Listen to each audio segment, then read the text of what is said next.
Freshers की line लगी हुई थी, एक बहुत बड़ी देवी की मूर्ति के सामने। आग, पानी या हवा के उनकी पुकार का जवाब देने का इंतजार कर रहे थे। इंस्ट्रक्टर ने एक कहानी सुनाई कि कैसे गाया ने कमजोर इंसानों को 4 एलिमेंट्स का आशीर्वाद दिया था और हॉल उम्मीद से भर गया। एक एक करके स्टूडेंट्स अपनी मैजिक को अवेकन कर रहे थे। नील ने तो सबको हैरान कर दिया जब उसने 2 एलिमेंट्स को अपनी तरफ खींच लिया और नोबल्स खुश होकर चीयर करने लगे। फिर सबकी नजर हमारे एमसी लुइस पर पड़ी और उसमें कुछ नहीं हुआ। लुइस को लगा जैसे उसका दिमाग घूम रहा है, निचोड़ रहा है, जैसे कोई अदृश्य जंजीर उसकी मर्जी तोड़ने की कोशिश कर रही हो। वह चिल्ला उठा, चिल्लाया और आजाद हो गया और 4 रंग उसके अंदर समा गए। पर उसके बाद उसकी आंखों के सामने अंधेरा छा गया। इंस्ट्रक्टर बस हल्का सा मुस्कुराया। उसे पूरा यकीन था कि लुइस के नीचे लगी फॉरबिडन मैजिक ऑर्ब उसे चुपचाप दबोच देगी, लेकिन कारा को इस जाल का एहसास हो गया। लुइस ने वह टाइल तोड़ दी और ऑर्ब को बाहर निकाल दिया और 4 रंगों का एक भयानक वॉर्टेक्स फट पड़ा। यहाँ तक कि प्रिंसिपल को भी बीच में आना पड़ा, क्योंकि लुइस के अंदर जो जाग रहा था वह नॉर्मल नहीं था। और जब वह पावर आखिरकार फटी, बर्फ और हवा फट गए, मंदिर को एक जमने वाले डर में बदल दिया। आखिर ये सब कैसे हुआ? एक सुबह कैंड्रिया आर्कनिस्ट एकेडमी के एंट्रेंस पर बहुत सारे एप्लीकेंट्स की भीड़ जमा थी, लेकिन लुइस इस बात से बिल्कुल हैरान नहीं था, क्योंकि उसे एम्पायर के टॉप आर्कनिस्ट ट्रेनिंग स्कूल्स में से एक से यही उम्मीद थी। जब उसने किसी को अपना नाम चिल्लाते सुना तो वह पीछे मुड़ा और अपने पेरेंट्स को हाँफते हुए देखा, जो इस बात की शिकायत कर रहे थे कि वह उन्हें एकेडमी के रास्ते में पीछे छोड़ आया। फिक्र करते हुए उसकी माँ लसिएला ने पूछा कि क्या वह अपनी आईडी लाया है और उसे हिदायत दी कि कोई उसका हेयर कलर ना देख पाए, लेकिन उसने उन्हें यकीन दिलाया कि वह अपनी आईडी और हेयर डाई के साथ पूरी तरह से तैयार है। लेकिन वह अब भी बहुत परेशान थी और उसने सुझाव दिया कि लुइस को एग्जाम नहीं देना चाहिए, क्योंकि उसने सुना था कि इन एग्जाम्स के दौरान कुछ एग्जामिनीज मर जाते हैं और इसका मतलब है कि कोई उसके हेयर कलर की वजह से उसे टारगेट कर सकता है। उसके पापा जूलियन ने शांति से अपना हाथ उसके कंधे पर रखा और उसे बताया कि लुइस की प्रॉब्लम का एक ही सोल्यूशन है और वह है मैजिक। उसने यह भी बताया कि यह एकेडमी नॉर्दर्न एम्पायर की अकेली एकेडमी है जहां कॉमनर्स भी एग्जाम दे सकते हैं। कैंड्रिया आर्कनिस्ट एकेडमी एक बहुत बड़ी इंस्टीट्यूशन है जिसे कैंड्रिया रॉयल फैमिली ने बनाया था और 10 ग्रेट एकेडमीज में से एक है जहां एम्पायर के सबसे ताकतवर ग्रैंड मास्टर्स टीचर्स हैं। पिछले 10 सालों में इस एकेडमी से पास आउट हुए कुछ स्टूडेंट्स गार्डियंस बन गए हैं, यहाँ तक कि वह लोग भी जिन्हें नोबल बैकग्राउंड नहीं मिला था। इस बात को देखते हुए जूलियन ने सुझाव दिया कि लुइस के लिए मैजिक सीखने के लिए यह सबसे अच्छी जगह है, और लुइस ने कंफर्म किया कि वह सही कह रहे हैं। फिर अपनी माँ से आंखों में आग लिए कहा कि उसे ग्रैंड मास्टर बनना ही है ताकि वह चर्च से ऑर्फेनेज की ओनरशिप ले सके। यह सुनकर लसिएला हैरान रह गई, लेकिन वह अचानक रोने लगी और खुद को एक बुरी माँ कहने लगी कि उसने लुइस को फैसिलिटी की चिंता करवाई और उसके रैम्पेज को ठीक नहीं कर पाई। जूलियन ने उसे शांत किया, यह याद दिलाते हुए कि वह इतने सारे बच्चों की देखभाल करके पहले ही बहुत कुछ कर रही है, और लुइस ने इसमें जोड़ते हुए उसे शुक्रिया कहा कि वह ही उसके जिंदा होने की अकेली वजह है। अपनी पिछली जिंदगी में उसने दुनिया का सबसे ताकतवर वॉरियर बनने का सपना देखा था, लेकिन यह इम्पॉसिबल था क्योंकि उसे बहुत ज्यादा एस्मा था, जिसकी वजह से वह रेस्पिरेटर के बिना जिंदा नहीं रह सकता था। उसके पेरेंट्स उसे नफरत करने लगे थे क्योंकि उसकी वजह से उनका बहुत पैसा खर्च हो रहा था, लेकिन उसने फिर भी मार्शल आर्ट्स के लिए अपना जुनून नहीं खोया और जल्दी ही उस जुनून का फल मिला, क्योंकि वह मार्शल आर्ट्स थ्योरी पर रिसर्च करने वाला एक स्कॉलर बन गया। उसकी रिसर्च ने फाइटिंग इंडस्ट्री के एवोल्यूशन और मार्शल आर्ट्स के रिवाइवल में बहुत योगदान दिया। लेकिन तब सब कुछ गलत हो गया जब एक स्कॉलर ने उसकी थीसिस चुरा ली और उसे चोर होने का इल्जाम लगाया, जबकि वह एक बीमार और कमजोर इंसान था जो साफ तौर पर चोरी नहीं कर सकता था। उसके पेरेंट्स ने फिर भी उसे छोड़ दिया और उसका रेस्पिरेटर निकाल दिया। अपने आखिरी पलों में लुइस ने अगले जन्म में एक सेहतमंद शरीर और एक प्यार करने वाला परिवार मिलने की इच्छा की। उसने अपनी जिंदगी खुद जीने की भी इच्छा की और फिर आखिरकार उसकी मौत हो गई। सेंट कैलेंडर के साल 90 में उसका जन्म मंटिला शहर में दोबारा हुआ, और सबसे पहले उसने लसिएला को चिंतित चेहरे के साथ देखा जब उसने उसके खास हेयर और आई कलर्स नोटिस किए। जब वह सोच रहा था कि वह कहाँ है, लसिएला ने सोचा कि यह बच्चा फैसिलिटी के लिए आफत ला सकता है, लेकिन उसने उसे उठाया और कहा कि वह उसे छोड़ नहीं सकती क्योंकि वह निर्दोष है। उसने फिर उसका नाम लुइस रखा और उसे संतुष्टि मिली कि उसकी इच्छाएं पूरी हो गई हैं। एक सेहतमंद शरीर और एक प्यार करने वाला परिवार, दोनों सच हो गए थे। अब प्रेजेंट में एक रैंडम एग्जामिनी ने लसिएला को कॉमनर कहकर उसे जमीन पर धक्का दे दिया, जिसकी वजह से जूलियन और लुइस हैरान और परेशान हो गए। वह तुरंत उसकी तरफ दौड़े उसे चेक करने के लिए, लेकिन वह बुली बकवास करने लगा कि लुइस कॉमनर होकर भी ग्रैंड मास्टर बनने का सपना देखकर हवा में महल बना रहा है। इस बात ने लुइस को गुस्सा दिला दिया, तो जब बुलीज ने उन्हें और ज्यादा इंसल्ट किया, वह आंखों में बदले की आग लिए खड़ा हो गया और उनसे लड़ने की तैयारी करने लगा। लेकिन जूलियन ने उसकी बंद मुट्ठी को रोका और उसे कहा कि अभी एग्जाम पर फोकस करे। लाचिएला ने फिर उसे याद दिलाया कि उसने वादा किया था कि स्कूल में कोई गड़बड़ नहीं करेगा, और इस बात ने उसे चुप करवा दिया। आखिरकार शांत होने के बाद उसने अपनी माँ से गुस्सा होने के लिए माफी मांगी, लेकिन इस बात से उन नोबल ब्रूट्स को मायूसी हुई तो वह एग्जाम के लिए अपने नंबर्स लेने चले गए। जब वह चले गए तो कुछ नाइट्स ने आसपास सबको रास्ता देने को कहा क्योंकि लॉर्ड केन आ रहे थे। फिर केन अंदर आया, जो ओरंका फैमिली का वारिस था, और लोग उसकी चार्मिंग और चमकती हुई अपीयरेंस से बिल्कुल दंग रह गए थे। जब लुइस ने बुली और केन को देखा तो उसने खुद से कसम खाई कि वह इन नोबल्स को बताएगा कि असल बॉस कौन है। जब लासिएला को फिर से बेचैनी होने लगी तो उसने उसका हाथ पकड़ा और उसे यकीन दिलाया कि वह एग्जाम जरूर पास करेगा। उसने तो यहाँ तक घोषणा कर दी कि वह ग्रैंड मास्टर बनेगा, और इस घोषणा ने केन को उसे घूरने पर मजबूर कर दिया। जब बुलीज उस पर मजाक उड़ाना जारी रखते हैं, लुइस आगे दौड़ता है और खुद से कसम खाता है कि इस जिंदगी में वह सबसे ताकतवर बनेगा और उन सबको प्रोटेक्ट करेगा जो उसके लिए खास हैं। उसे देखते हुए लासिएला ने जूलियन से पूछा कि क्या लुइस ठीक रहेगा, क्योंकि हर साल सिर्फ 20 से 30 लोग ही एग्जाम पास करते हैं और उस साल 20,000 एप्लीकेंट्स थे। जूलियन ने उसे यकीन दिलाया कि लुइस ठीक रहेगा क्योंकि वह सबसे ज्यादा जिद्दी है, और एक बार जब वह कुछ करने का सोच लेता है तो वह बिना किसी की परवाह किए आगे बढ़ता है। फिर उसने उसे याद दिलाया कि उनका काम है उसे एक परिवार की तरह सपोर्ट करना, और उसने जवाब दिया कि वह सही कह रहे हैं। इधर लुइस एग्जाम हॉल पहुंचा और सोचने लगा कि उसके आसपास सब उसे बेडिडे क्यों हैं। तभी एग्जाम के सुपरवाइजर और एकेडमी के प्रिंसिपल अरोनियन ने एग्जाम शुरू होने का ऐलान किया, जबकि कुछ सूटेड ऑफिशियल्स एग्जामिनीज के सामने खड़े थे। लुइस को याद आया कि इस दुनिया में आर्केन मार्शल आर्ट्स के प्रैक्टिशनर्स को, जिन्हें मार्शल आर्केनिस्ट कहा जाता है, उन्हें 6 कैटेगरीज में रैंक किया जाता है। सबसे ऊपर सेंट, फिर सेज, उसके बाद ग्रैंड मास्टर, मास्टर, फाइटर और अप्रेंटिस। क्योंकि ग्रैंड मास्टर टॉप से तीसरे नंबर पर है, इसलिए यह दुनिया की प्रिविलेज्ड क्लास है। प्रिंसिपल अरोनियन ने एग्जामिनीज को बताया कि पहला टेस्ट उनके सीनियर्स द्वारा गार्डेड स्टेयर्स पर चढ़ना है, और ये भी कहा कि फर्स्ट एग्जाम पासेस उनके ठीक पीछे रखे हैं। उसने आगे बताया कि कुल 1000 एग्जाम पासेस हैं और सिर्फ वही लोग जो उन्हें हासिल करेंगे अगले टेस्ट में पार्टिसिपेट कर सकते हैं। आखिर में उसने बताया कि एग्जाम तब खत्म होगा जब सारे पासेस खत्म हो जाएंगे, और फिर उन्हें एग्जाम शुरू करने को कहा। कुछ एग्जामिनीज को लगा कि एग्जाम बहुत आसान है तो वह एक सीनियर की तरफ दौड़ पड़े, लेकिन सीनियर ने एक भयानक ऑरा छोड़ी उनका हेल में स्वागत करते हुए। उसने फिर एक powerful magical force field release किया जो उन्हें रुकने पर मजबूर कर देता है, और जब उसने उन्हें बेहोश कर दिया तो ऐलान किया गया कि वह सब डिस्क्वालीफाइड हो गए हैं। जब सब जो उन्होंने अभी देखा था उससे समझने की कोशिश कर रहे थे, 2 एग्जामिनीज ने सीनियर को लॉर्ड शीथ के रूप में पहचाना, जो फाइनेंस मिनिस्टर का बेटा और पिछले साल के एग्जाम का टॉप स्कोरर था। अचानक लुइस आगे बढ़ा और सबको समझाने लगा कि शीथ ने बस उन्हें डराने के लिए अपनी ऑरा छोड़ी थी, और कोई भी कमजोर इंसान डर के मारे बेहोश हो जाए तो कोई हैरानी नहीं होगी। जब लुइस शीथ के सामने खड़ा हुआ, शीथ ने उसकी तारीफ की कि उसमें हिम्मत है, लेकिन यह भी कहा कि कॉमनर्स के लिए यहाँ कोई जगह नहीं है, जिसकी वजह से लुइस को गुस्सा आ गया। उसने कसम खाई कि वह लुइस को घुटने टेकने पर मजबूर कर देगा, और एक बहुत बेडी ऑरा की लहर छोड़ी जो दूसरे एग्जामिनीज को खांसने पर मजबूर कर दिया। लेकिन लुइस बिल्कुल शांत खड़ा रहा, और उसे अपनी अब तक की सारी ट्रेनिंग याद आई, जिसकी वजह से वह अपनी एबिलिटीज पर कॉन्फिडेंट था। जब शीथ ने उस पर एक मैजिक ब्लास्ट फायर किया तो लुइस डॉज हुआ और आगे बढ़ा, अपनी मुट्ठी कस के। दूसरे एग्जामिनीज का मुंह खुला रह गया जब लुइस ने एक नकली पंच का दिखावा करके शीथ को डरा दिया, और वह सोचने लगे कि उसने बिना मैजिक यूज किए यह कैसे किया। जब लुइस ने एग्जाम पास उठाया, शीथ ने उसे पंच करने की कोशिश की, लेकिन लुइस ने अपनी मजबूत मुट्ठी से उसे रोक दिया, जिसकी वजह से शीथ हैरान रह गया कि कॉमनर ने उसके अटैक को बिना मैजिक के कैसे काउंटर किया। प्रिंसिपल अरोनियन ने शीथ को और अटैक करने से रोका और उसे याद दिलाया कि अकेडमी सभी एग्जामिनीज को उनके स्टेटस की परवाह किए बिना बराबरी से ट्रीट करती है। जब वह उसके सामने झुके, उसने लुइस को एग्जाम पास करने के लिए बधाई दी, लेकिन फिर बताया कि उसका हेयर कलर चिंता का विषय है। लुइस हैरान रह गया, लेकिन जब अरोनियन सोचने लगा कि क्या लुइस का आई कलर भी अनयूजुअल है, तो लुइस ने अपनी आंखें ग्रे कर दी और उसे दिखाया। लेकिन उसकी चालें प्रिंसिपल को धोखा नहीं दे पाईं, क्योंकि उसने लुइस के कंधे पर हाथ रखा और उसने वादा किया कि अगर लुइस को एडमिट किया गया तो वह एक स्पेशल पोशन तैयार करेगा जो उसके यूनिक ट्रेट्स को छुपा देगी। लुइस को लगा कि अरोनियन कुछ साजिश कर रहा है, लेकिन उसे पता था कि उसकी पहली प्रायोरिटी एग्जाम पास करना है, तो उसने उसे बताया कि वह दूसरे टेस्ट की तैयारी करने जा रहा है। जब लुइस वहां से चला गया, शीथ उसे गुस्से से घूरने लगा और वह सोचने लगा कि प्रिंसिपल ने पहली बार किसी एग्जाम में सिर्फ एक कॉमनर को प्रोटेक्ट करने के लिए इंटरवीन क्यों किया।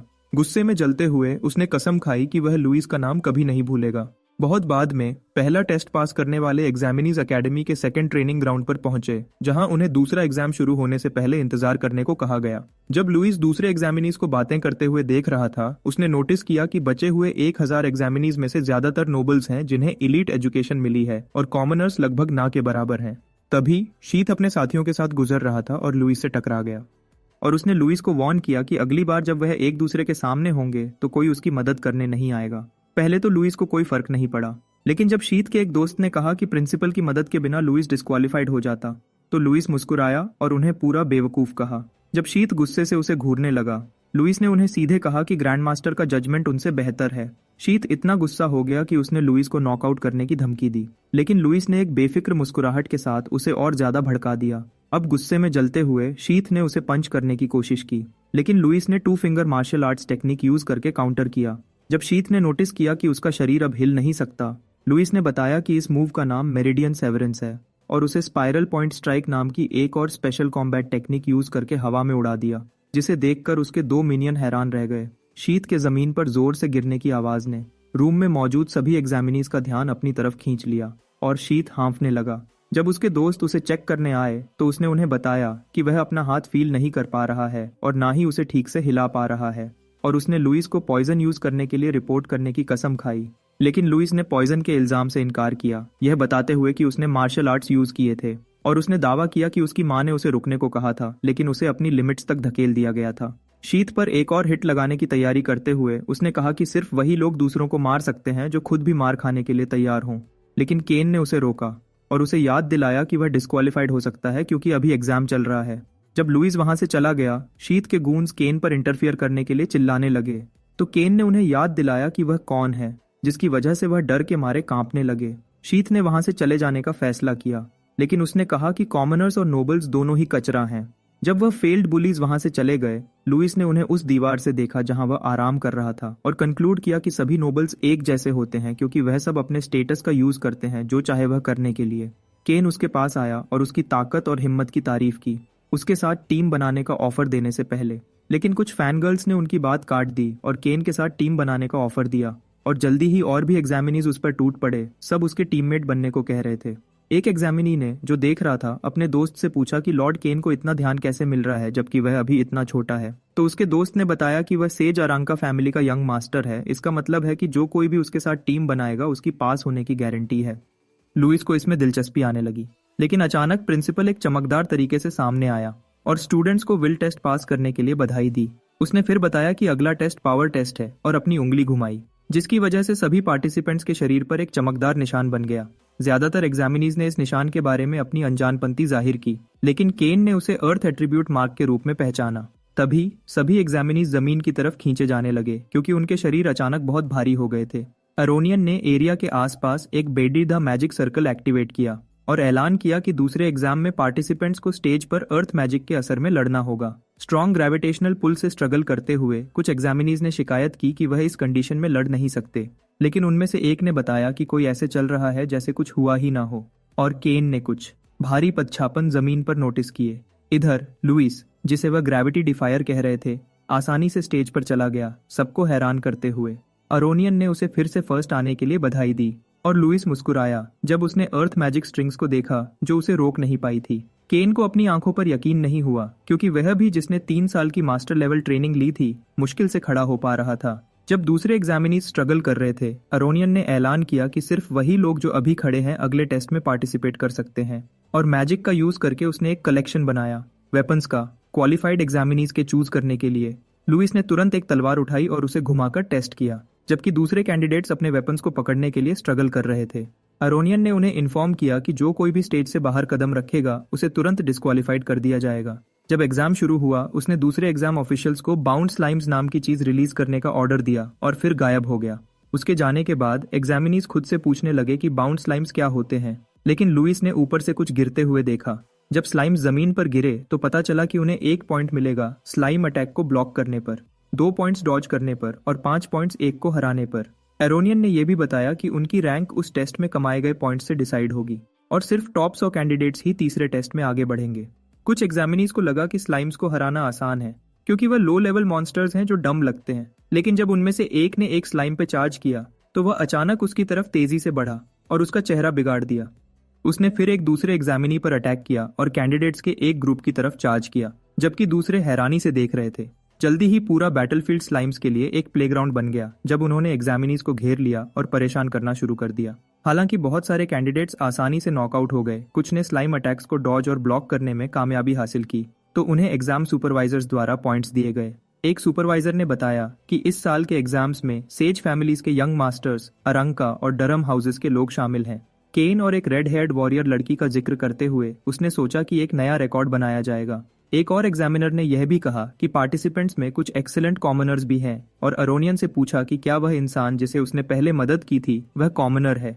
एरोनियन ने सोचा कि लुइस उन्हें एग्जाम में कुछ इंटरेस्टिंग दिखाएगा, लेकिन सुपरवाइजर ने बताया कि लुइस एक कदम भी नहीं हिला है। जब लुइस बैटलफील्ड पर खड़ा था, एक स्ट्रगल करते हुए एग्जामिनी ने पूछा कि वह क्या कर रहा है, और जवाब में एक घमंडी नोबल उस पर मजाक उड़ाने लगा, यह कहते हुए कि वह स्लाइम्स के साथ कदम नहीं मिला पा रहा क्योंकि वह एक पैथेटिक कॉमनर है। क्योंकि लुइस अभी भी नहीं हिला था, नोबल ने सोचा कि वह जल्दी ही नॉकआउट हो जाएगा।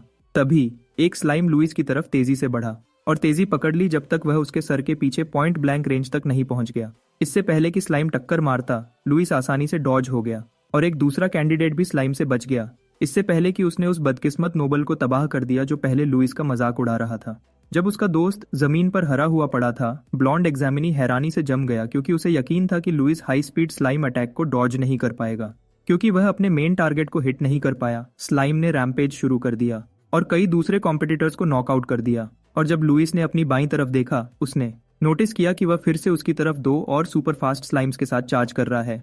ब्लॉन्ड एग्जामिनी मुस्कुराया क्योंकि उसे लगा कि लुइस उस अटैक को डॉज नहीं कर सकता, लेकिन लुइस शांत रहा और अपने काउंटर अटैक की तैयारी में अपनी आंखें बंद कर ली।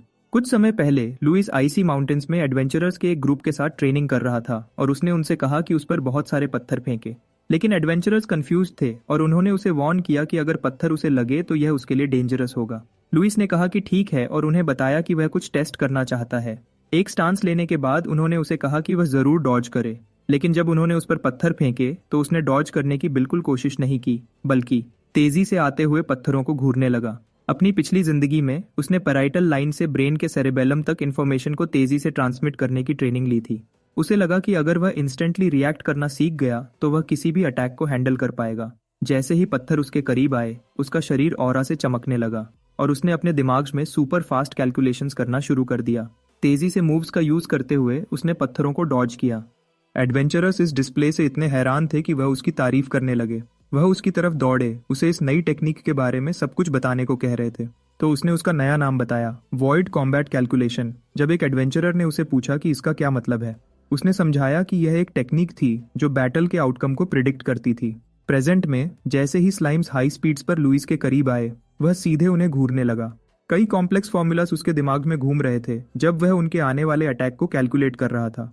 4 स्लाइम्स ने उस पर हर एंगल से अटैक किया, लेकिन वह शांत रहा क्योंकि उसकी कैलकुलेशंस ने उसे पता लगाने में मदद की कि बाउंड स्लाइम्स हाई स्पीड और पावर होने के बावजूद भी सिर्फ सीधी लाइन में चार्ज कर सकते हैं। उसने फिर उनके रिबाउंड्स की स्पीड और एंगल को कैलकुलेट किया ताकि उनकी अटैक ट्रेजेक्टरी को प्रिडिक्ट कर सके, और कुछ स्टाइलिश मूव्स किए जिसकी वजह से वह सक्सेसफुली उन चारों को डॉज कर पाया। अब जब उसके पास स्लाइम्स को डॉज करने से 8 पॉइंट्स थे, उसने ऑफेंस मोड पर स्विच किया और सोर्ड स्लैश नाम का एक मार्शल आर्ट्स मूव फायर किया जिसने चारों स्लाइम्स को एक साथ तबाह कर दिया। केन हैरानी से घूरने लगा और सुपरवाइजर्स और भी ज्यादा हैरान थे जब उन्हें एहसास हुआ कि उसकी परसेप्शन एक हाई ग्रेड फाइटर के बराबर है। केन मुस्कुराया जब उसे एहसास हुआ कि लुइस स्पेशल कॉम्बैट टेक्निक्स का प्रैक्टिशनर है, और उसने फैसला किया कि वह लुइस के साथ टीम बनाएगा चाहे कुछ भी हो।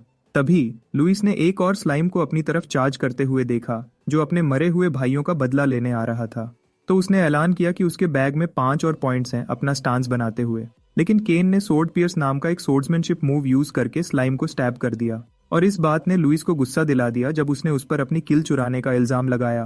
केन ने मजेदार अंदाज में यह मान लिया और अपनी तलवार पर लगे स्लाइम को एक केबाब की तरह फ्लॉन्ट करते हुए उसे बताया कि उसने जो चुराया है वह उसे नहीं चुराया है। उसने फिर अपनी तलवार हवा में घुमाई, जिसकी वजह से स्लाइम 2 हिस्सों में बंट गया, और जब उसके रिमेन्स उस एरिया में गिरे जहां दूसरे एग्जामिनीज जमा थे, उसने लुइस को बताया कि उसने वह उनसे चुराया था। एक हैंडसम मुस्कुराहट के साथ उसने लुइस को अपना परिचय दिया और उसे दूसरों से पॉइंट्स चुराने में उसके साथ ज्वाइन होने को कहा। लुइस ने उसे बेपरवाही से देखा, तो उसने समझाया कि वह सिर्फ हाई रैंक हासिल करना चाहता है, और उनके बीच एक कंपटीशन का प्रस्ताव रखा यह देखने के लिए कि कौन ज्यादा पॉइंट्स ला सकता है। जब उसने लुइस से अपनी फुल पावर दिखाने को कहा, लुइस मुस्कुराया और उसकी स्किल्स पर कॉन्फिडेंट होने के लिए उसकी तारीफ की, फिर आखिरकार उसकी रिक्वेस्ट मान ली। अपनी तलवार पकड़ने के बाद लुइस केन के पीछे खड़ा हो गया और उसे वादा किया कि वह उसे अपनी फुल पावर दिखाएगा, यह शर्त रखते हुए कि उनके कंटेस्ट का हारने वाला जीतने वाले की हर बात मानेगा। अपना स्टांस बनाते हुए केन मुस्कुराया और कंडीशन एक्सेप्ट कर ली, उसे यह बताते हुए कि वह पहला इंसान है जिसने उसे डिमांड्स की है। जैसे ही स्लाइम्स उन्हें घेरने लगे, शीत के मिनियंस दूर से देख रहे थे और उन्हें एहसास हुआ कि इस बैटलफील्ड पर इतने केओस के साथ वह अपने लॉर्ड के ऑर्डर्स को पूरा कर सकते हैं। एक स्लाइम के उनके पास से तेजी से गुजरने के बाद उन दोनों ने अपने बोझ निकाले और केन और लुइस पर तीर चला दिए। जब स्लाइम उनके करीब आया, लुइस ने उसे नोटिस किया और उसे 2 हिस्सों में काट दिया, लेकिन अचानक 3 तीर उसे मिलीमीटर्स दूर दिखे। टक्कर से जोर से आवाजें आईं जिसने केन को अलर्ट कर दिया और बुलीज खुश थे क्योंकि उन्हें लगा कि उन्होंने अपने टारगेट को हिट कर दिया है। लेकिन लुइस मुस्कुराया और जब धुआं छंटा तो उन्होंने देखा कि कॉम्बैट जीनियस ने एक हाथ से तीनों तीरों को पकड़ लिया था। उसे देखते हुए वह हैरानी और डर की भावनाओं से भर गए। जब वह सोच रहे थे कि उसने उनके सरप्राइज अटैक पर ऐसे रिएक्ट कैसे किया जैसे कुछ हुआ ही ना हो। जब लुइस ने तीरों को जमीन में गाड़ दिया, केन ने उसे चेक किया और शीत के दोस्तों को स्कमबैग्स कहा गंदी चालें चलने के लिए, लेकिन लुइस ने कहा कि कुछ नहीं हुआ। यह सुनकर इविल नोबल्स को गुस्सा आया और उन्होंने अपने बोझ निकाले, यह ऐलान करते हुए कि केन अगला टारगेट है। उनमें से एक ने डबल एरो नाम का एक special arrow magic attack activate किया और इस एन्चांटेड डार्क एरो को केन पर फायर किया अपने पार्टनर्स के तीरों के साथ। केन ने नॉर्मल तीरों को अपनी फेंसिंग स्किल्स का यूज करके आसानी से डिफ्लेक्ट कर दिया, लेकिन डार्क एरो उसकी तरफ बढ़ता रहा, जिसे देखकर वह एक मुश्किल सिचुएशन में फंस गया। जब तीर लगा तो हवा में खून छिटक गया। हैरानी की बात यह है कि केन ने वह पर्पल एरो नहीं देखा जो उसने डिफ्लेक्ट किए थे, उनके बीच छिपा हुआ था। खुशकिस्मती से लुइस ने सही समय पर तीर पकड़ लिया, लेकिन इस प्रोसेस में उसे चोट लग गई। केन, जिसकी जान उसने अभी बचाई थी, उसके हाथ से खून निकलता देख उसकी मदद करने की कोशिश करने लगा, लेकिन खून बहने से उसे कोई फर्क नहीं पड़ा क्योंकि उसने तीर तोड़ दिया, दुश्मन के अगले स्ट्राइक के लिए पूरी तरह तैयार। इधर एक स्पेक्टेटर ने प्रिंसिपल का ध्यान उस मलिशियस अटैक की तरफ खींचा जो उसने अभी देखा था और असेलेंट को डिस्क्वालीफाई करने का सुझाव दिया, लेकिन प्रिंसिपल ने इवेंट को जारी रखने पर जोर दिया क्योंकि उसे यकीन था कि कमजोर लोग वैसे भी हार जाएंगे। उसने उनकी पनिशमेंट एग्जाम के बाद तक पोस्टपोन कर दी, लेकिन तुरंत हीलिंग पोशंस तैयार करने को कहा। अरीना में वापस लुइस अपने दुश्मनों को खत्म करने के लिए तैयार हो गया और एक बेसबॉल पिचर का पोज लिया। चमकती आंखों और जबरदस्त कैनन पावर के साथ उसने एक स्लाइम को नोबल की तरफ तेजी से फेंक दिया और वह एक को टॉप स्पीड से लगा। स्लाइम के इम्पैक्ट ने नोबल को अरीना से बाहर उड़ा दिया और उसे तुरंत डिस्क्वालीफाइड कर दिया। बचे हुए नोबल्स ने यह देखा और घबराने लगे। तभी लुइस, जिसका उन्हें बिना सजा के जाने देने का कोई इरादा नहीं था, आसमान में कूदा और एक और स्लाइम को उन घबराए हुए नोबल्स पर मारा। स्लाइम ने उनमें से एक के चेहरे पर हिट किया और इस प्रोसेस में उसके दांत तोड़ दिए। आखिरी बचा हुआ डर में डूब गया, इतने डर में कि उसने लुइस को अपने पीछे नोटिस नहीं किया, लेकिन लुइस ने उसे डरा दिया और वह पीछे हट गया। उसके लूज सेंटर ऑफ ग्रेविटी का फायदा उठाते हुए केन ने उस बेवकूफ को ट्रिप किया और वह अरीना से बाहर गिर गया। नोबल्स को हराने के बाद केन ने लुइस को पहले बचाने के लिए शुक्रिया कहा और उसके हाथ के बारे में पूछा। खुशकिस्मती से वह ठीक था और उन दोनों ने हाथ मिलाया, अपनी नई दोस्ती को मजबूत करते हुए। लुइस ने केन को एक स्किलफुल नोबल होने पर टीज किया, लेकिन केन ने अपने बैकग्राउंड का बचाव किया और अरंका फैमिली से होने पर घमंड किया। जाहिरन अरंका फैमिली उन ग्रेट फैमिलीज में से एक है जिसने ग्रैंड मास्टर्स और सेजस पैदा किए हैं। उनका इन्फ्लुएंस इतना पावरफुल है कि वह रॉयल फैमिली और आर्केनिस्ट एसोसिएशन को टक्कर देते हैं। यह रियलाइज करते हुए कि केन की फैमिली कोई मजाक नहीं है, लुइस ने अपना पहले वाला कमेंट वापस ले लिया और वह दोनों बचे हुए स्लाइम्स का सामना करने के लिए तैयार हो गए। लेकिन लुइस को और पॉइंट्स मिलते देख कुछ लोअर क्लास नोबल्स को और गुस्सा आता रहा और उन्होंने स्लाइम्स को छोड़कर उस पर अटैक करने का फैसला किया। वह उसकी तरफ दौड़े, यह जानते हुए भी कि केन उसके साथ है। उनका एक तीर से 2 शिकार करने का प्लान तब बैकफायर कर गया जब हायर क्लास नोबल्स ने केन को प्रोटेक्ट करने का फैसला किया। वह लोअर क्लास नोबल्स के साथ फ्री फॉर ऑल बैटल में भिड़ गए, जबकि केन और लुइस एक दूसरे का साथ दे रहे थे। बैटल के बीच एक रेड हेयर्ड लड़की खड़ी थी जो अपनी लुक्स से किसी अच्छी फैमिली से लग रही थी। उसने अपनी दोस्त मिलियाना को बुलाया जो एक कॉमनर थी और उसे कहा कि यह सही समय है उन लोगों को तकलीफ देने का जिन्होंने उसे कम समझा था। रेड हेयर्ड लड़की आगे कूदी ज्वाइन करने के लिए और मिलियाना भी उसके पीछे आई। बैटल तेज हो गई जब लुइस इधर उधर पलटकर स्लाइम्स और अलग अलग तरफ से आते अटैक्स को डॉज कर रहा था। मिलियाना भी एक्शन में आ गई और एक नोबल को ट्रिप कर दिया, जबकि रेड हेयर्ड लड़की ने एक और को दीवारों में उड़ा दिया। तभी एक नया प्लेयर बीच में आया और वह एक रेड हेयर्ड लड़का निकला जो एक बहुत बड़ा हैमर चला रहा था। वह लड़का खुद को गॉड ऑफ थंडर समझते हुए अपने हैमर को बेरहमी से घुमाया और अपने रास्ते में आने वाले सभी ऑब्स्टिकल्स को हटा दिया। उसके हिसाब से लोगों को पंच करना स्लाइम्स को मारने से कहीं ज्यादा बेहतर है। उसने एक जबरदस्त चीख निकाली जब उसने अपने ओपोनेंट्स को आसानी से उड़ा दिया। इधर स्पेक्टेटर्स बेचैन होने लगे थे और उन्होंने एग्जाम्स रोकने का सुझाव दिया। इसकी वजह यह थी कि डिस्क्वालिफाइड मेंबर्स में ज्यादातर नोबल्स थे और अगर और नोबल्स डिस्क्वालिफाइड होते हैं तो इससे एकेडमी के लिए प्रॉब्लम्स हो सकती हैं। लेकिन प्रिंसिपल को इससे कोई फर्क नहीं पड़ा क्योंकि उसका मानना था कि एकेडमी के अपने रूल्स हैं। तभी वह एक चमकदार रोशनी में अरीना में जूम करके आया और उस हाहाकार को रोक दिया। उसने ऐलान किया कि दूसरा एग्जाम खत्म हो गया है और स्कोर्स बाद में बताए जाएंगे। शॉर्ट ब्रेक के दौरान इंजर्ड पार्टिसिपेंट्स को हीलिंग पोशन से ट्रीट किया गया और अर्थ मैजिक का इफेक्ट खत्म कर दिया गया। लुइस ने भी हीलिंग पोशन यूज किया लेकिन वह हैरान था कि यह कितना इफेक्टिव है।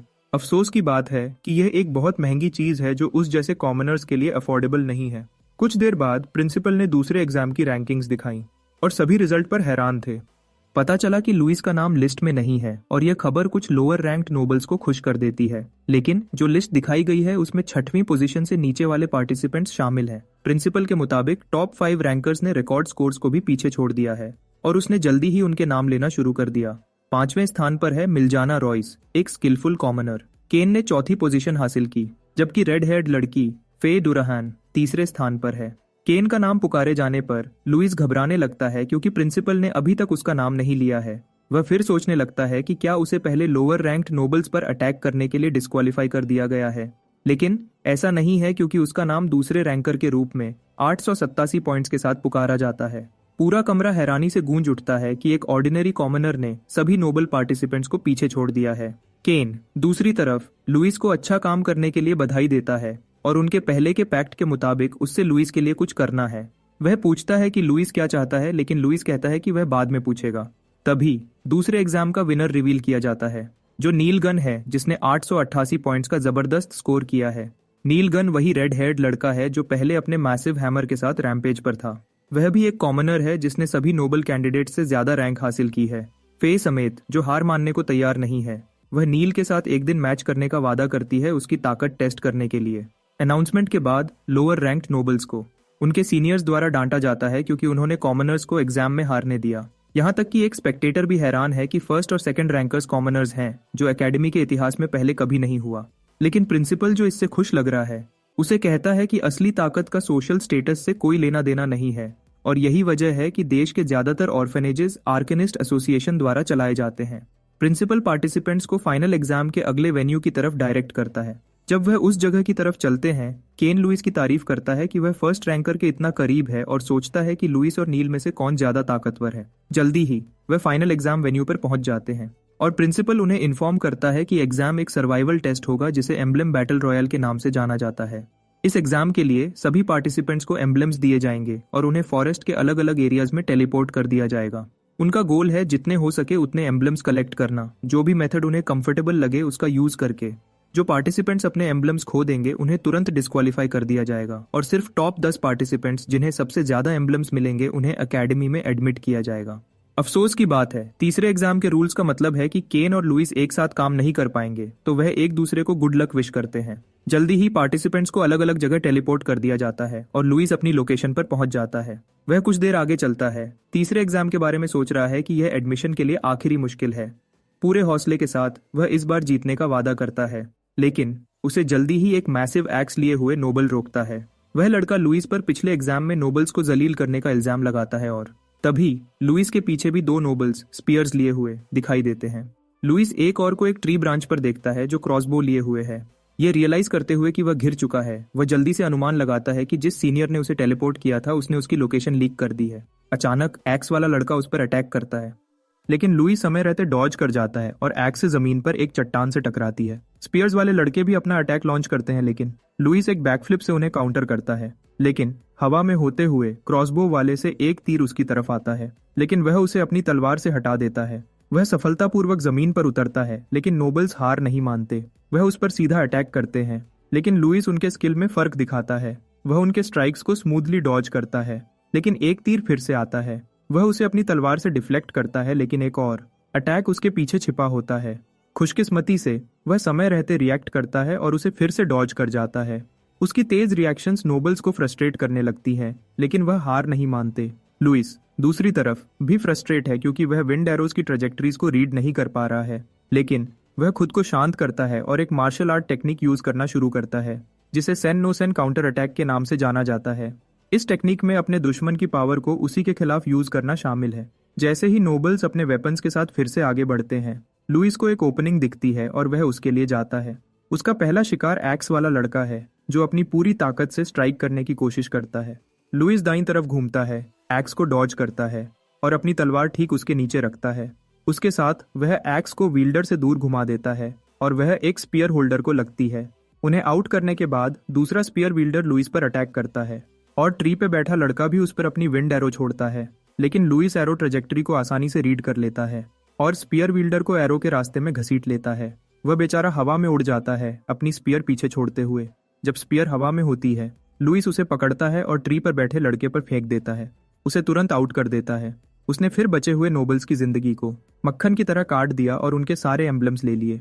एक बड़े ट्विस्ट में केन एक ट्री के ऊपर दिखाई देता है और नोबल्स को लुइस के खिलाफ मैजिक यूज करने से रोकता है। वह मास्टरमाइंड जिसने ओरिजिनली केन को एक और लो रैंक्ड नोबल पार्टी से काबू करने का प्लान बनाया था, उसकी अचानक उनकी लोकेशन पर अपीयरेंस से हैरान रह जाता है। केन दावा करता है कि उसने शायद अरांका फैमिली को अंडर एस्टिमेट किया है, इतने कमजोर लोगों को उसे रोकने के लिए भेजकर। उसने फिर उसे क्रॉसबो से बेहोश कर दिया। उसके बाद केन नीचे कूदता है और एक एम्बलम लुइस को देता है। वह कहता है कि अगर ऐसा ही चलता रहा तो चीजें और मुश्किल हो सकती हैं और मदद की ऑफर करता है, लेकिन लुइस उसकी मदद से इनकार करता है और उसे कहता है कि वह अपनी प्रॉब्लम्स खुद हैंडल करेगा। तभी एक छुपी हुई फिगर जोर से ताली बजाती है और लुइस के जोश की तारीफ करती है। वह फिगर कहती है कि उन्हें उस इंसान से कम उम्मीद नहीं थी जिसे वह एक्नॉलेज करते हैं और एक राइवल मानते हैं। छुपी हुई फिगर रिवील करती है कि वह फे डुरेहन है। वह लुइस से ड्यूएल के लिए कहती है और लुइस केन से पूछता है कि क्या वह उसकी दोस्त है। केन जवाब देता है कि वह उसकी दोस्त नहीं है, बल्कि एक ग्रैंड मास्टर की बेटी है जिसके साथ उसने पहले ड्यूएल किया था। तब उसने उसे हराया था क्योंकि उसने अपना गार्ड नीचे कर दिया था और लुइस को एडवाइस देता है कि उसे इग्नोर करे और एम्बलम्स कलेक्ट करे। वह लुइस को वार्न करता है कि फे मैजिक यूज कर सकती है और उसका स्किल लेवल पहले से ही अप्रेंटिस लेवल पर है। इधर उनकी बातें फे को इरिटेट करने लगती है और वह उन दोनों को भागने की कोशिश करने के लिए डांटती है। तभी लुइस चैलेंज एक्सेप्ट करता है और कहता है कि वह हमेशा से जानना चाहता था कि एक ग्रेट फैमिली का मेंबर बैटल में कैसा परफॉर्म करेगा। इस बात से फे खुश हो जाती है और वह वादा करती है कि फाइट फेयर रखने के लिए वह मैजिक यूज नहीं करेगी। एक पल में वह अपनी स्पीयर के साथ लुइस की तरफ लपकती है और उसे स्टैब करती है, लेकिन लुइस स्पीयर को अपनी बाहों के नीचे फंसा लेता है। इससे फे और इम्प्रेस हो जाती है। वह स्पीयर को घुमाकर लुइस पर अटैक करती है, लेकिन लुइस साइड में हटकर स्ट्राइक को डॉज कर जाता है। तभी फे आगे लपकती है और sacred lance slam technique use करके लुइस को हिट करने की कोशिश करती है। जैसा कि उम्मीद थी, लुइस डॉज करता है और स्पीयर जमीन पर लगती है, जिससे जमीन में एक बड़ा होल बन जाता है। स्पीयर टेक्निक के इम्पैक्ट से स्पेक्टेटर्स और प्रिंसिपल, जो सीन से ज्यादा दूर नहीं देख रहे थे, हैरान रह जाते हैं। वह फे की पावर और लुइस की रेजिलियंस पर स्पेकुलेशन करने लगते हैं। वह सोचने लगते हैं कि लुइस एक ग्रेट फैमिली के खिलाफ कितनी देर तक टिक पाएगा और प्रिंसिपल से उसकी राय पूछते हैं। प्रिंसिपल जवाब देता है कि लुइस फे को हरा नहीं पाएगा क्योंकि उनकी बैटल शरीर और इच्छा शक्ति का टकराव है। जो उसने देखा है उसके हिसाब से उसे नहीं लगता कि लुइस की इच्छा शक्ति फे से ज्यादा मजबूत है। तभी उनकी इच्छा शक्ति टेस्ट की जाती है जब फे एक और स्पीयर टेक्निक यूज करके लुइस पर अटैक करती है, लेकिन लुइस उसके सभी मूव्स को आसानी से डॉज करता है, जैसे उसे ऐसा करने के लिए प्रोग्राम किया गया हो। स्पीयर को बुनने के प्रोसेस में उसे फे की बॉडी में एक ओपनिंग दिखती है और वह उसका फायदा उठाने की कोशिश करता है। बदकिस्मती से फे जल्दी समझ जाती है और उसे काउंटर करती है, लेकिन लुइस उसके अटैक के ऊपर से कूदता है और उसके पीछे उतरता है। फे उसके सभी अटैक्स को डॉज करने पर अपनी फ्रस्ट्रेशन जाहिर करती है और केन पर भी ताना मारती है कि उसमें ऐसी क्वालिटी की कमी है, लेकिन लुइस कहता है कि की ऑब्जर्वेशन है और काफी प्रैक्टिस के बाद यह काफी आसान हो जाता है। जल्दी ही फे फिर से आगे लपकती है एक और सेक्रेड लांस टेक्निक, जिसे क्रेसेंट फॉल के नाम से जाना जाता है, और लुइस पर उससे अटैक करती है, लेकिन एक बार फिर लुइस हर अटैक को आसानी से डॉज करता है। इस बार वह स्पीयर यूजर्स द्वारा यूज किए जाने वाले वेरियस टेक्निक्स के बारे में सोचता है, जिसमें थ्रस्ट्स, स्वीप्स, डिफेंस और सप्रेशन शामिल हैं। हालांकि यह टेक्निक्स काफी ट्रबलसम हैं, इनमें कुछ कमजोरियां भी हैं। उनमें से एक क्लोज कॉम्बैट में वल्नरेबिलिटी है और लुइस इसका फायदा उठाने का इरादा रखता है। वह फे की तरफ दौड़ता है और उनके बीच की दूरी कम करने की कोशिश करता है ताकि अपने काउंटर अटैक के लिए जगह बना सके। बदकिस्मती से वह उसकी इंटेंशन पढ़ लेती है और उसकी तलवार पर मारती है। उसने फिर उसे बताया कि उसके परिवार की स्पीयर टेक्निक में कोई कमजोरी नहीं है। अचानक वह स्पीयर के साथ घूमती हुई घूमने लगती है और एक डेंजरस टॉर्नेडो बनाती है। फे का टैलेंट और स्किल ने स्पेक्टेटर्स को हैरान कर दिया और उनकी नजरों में लुइस का उसके सामने कोई मौका नहीं था। लेकिन लुइस एक स्टांस लेता है और अपनी सोर्ड नेट टेक्निक एक्टिवेट करता है। फे के स्पीयर अटैक्स को डिफ्लेक्ट करने की उम्मीद के साथ स्ट्राइक्स को पैरी करते हुए वह स्पीयर टेक्निक्स की एक और कमजोरी का फायदा उठाने लगता है, जो हाई स्टैमिना कंजम्पशन है। वह मेहनत से डिफेंड करता है और एक ओपनिंग का इंतजार करता है, लेकिन उसे अनजान उसकी तलवार में दरार पड़ने लगी है। तभी फे का स्टैमिना खत्म हो जाता है और वह स्पिरिट टॉर्नेडो के अंदर दिखाई देने लगती है। लुइस ये देखता है और तुरंत उस पर स्ट्राइक करता है। बदकिस्मती से उसकी तलवार ठीक उसके पास पहुंचने से पहले टूट जाती है। अपनी मूव को फेल होता देख वह तुरंत पीछे कूदता है काउंटर अटैक से बचने के लिए। हैरानी की बात यह है कि फे लुइस के स्किल और अपनी किस्मत को एक्नॉलेज करती है, क्योंकि उसके बिना वह उसके द्वारा तबाह हो जाती। साथ ही उसे पता है कि लुइस अभी भी कंट्रोल कर रहा है और उससे इस बारे में पूछती है, लेकिन लुइस हमेशा पूरा जोर लगाने से पहले ऑब्जर्व करने का बहाना बनाता है। लेकिन वह कहता है कि उसने ऑब्जर्व करना खत्म कर दिया है और अब वह सीरियस होगा। लेकिन फे उसके टूटे हुए वेपन को लेकर चिंतित है। लुइस उसे यकीन दिलाता है कि वह इसके बिना बेहतर है, क्योंकि उसके फिस्ट्स ही उसके असली वेपन है। आईपी मैन की तरह लुइस अपना मार्शल आर्ट्स स्टांस लेता है, जबकि फे अपना वेपन तैयार करती है, स्ट्राइक करने के लिए रेडी। वह एक स्पिनिंग चार्ज टेक्निक के साथ आगे बढ़ती है और केन, जो कुछ देर से शांत था, लुइस को इसके बारे में वार्न करने के लिए चिल्लाता है। हैरानी की बात यह है कि लुइस स्पिनिंग स्पीयर को अपने बाएं हाथ से धीमे करता है, उसे अपने दाएं हाथ से फंसाने से पहले। आखिर में लुइस स्पिनिंग स्पीयर को अपने हाथों के बीच फंसा लेता है, जिससे फे और केन दोनों का मुंह खुला रह जाता है। साथ ही स्पेकुलेटर्स का भी मुंह खुला रह जाता है, लेकिन प्रिंसिपल अपना कूल मेंटेन कर पाता है। वह सीन को इंटेंटली देखता है, ये समझने की कोशिश कर रहा है कि लुइस ने अभी क्या किया था। इधर फे अभी हार नहीं मानती और अपनी स्पीयर वापस खींच लेती है। वह अपनी प्लेबुक में एक और टेक्निक ट्राई करती है और लुइस पर हर तरफ से अटैक करने का इल्यूजन क्रिएट करती है। लेकिन घबराने के बजाय लुइस एक गहरी सांस लेता है और अपना मार्शल आर्ट्स स्टांस लेता है। अपनी हथेली से वह सभी अटैक्स को एक एक करके पैरी करता है, जब तक वह उन सभी को खुद से दूर नहीं कर देता। यह स्किल पहले कभी नहीं देखी गई थी, ना फे और ना ही प्रिंसिपल द्वारा। उसने फिर फे पर एक ठीक हिट लगाया और उसे हवा में उड़ा दिया। खुशकिस्मती से उसने अपनी स्पीयर जमीन में गाड़ दी, जिससे मोमेंटम धीमे धीमे रुक गया। रुकने के बाद उसने लुइस से उस टेक्निक के बारे में पूछा जो उसने अभी यूज की थी, और लुइस शांत लहजे में जवाब देता है कि यह मार्शल आर्ट्स में पैरी का एक रूप है। उसने फिर एक और राउंड के लिए उसकी तरफ कूदा और फे ने अपनी स्पीयर से तुरंत रिएक्ट किया। हैरानी की बात यह है कि उसके अटैक्स को लुइस आसानी से इवेड कर लेता है, जो उसके ठीक सामने लगता है और ठीक उसके सामने नहीं लगता है एक ही समय में।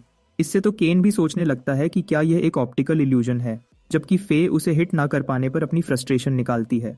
पता चला कि लुइस बटरफ्लाई स्टेप यूज कर रहा था, जो उसकी पिछली जिंदगी में एक लेजेंडरी बॉक्सर द्वारा बनाया गया एक एलिगेंट स्टेप है।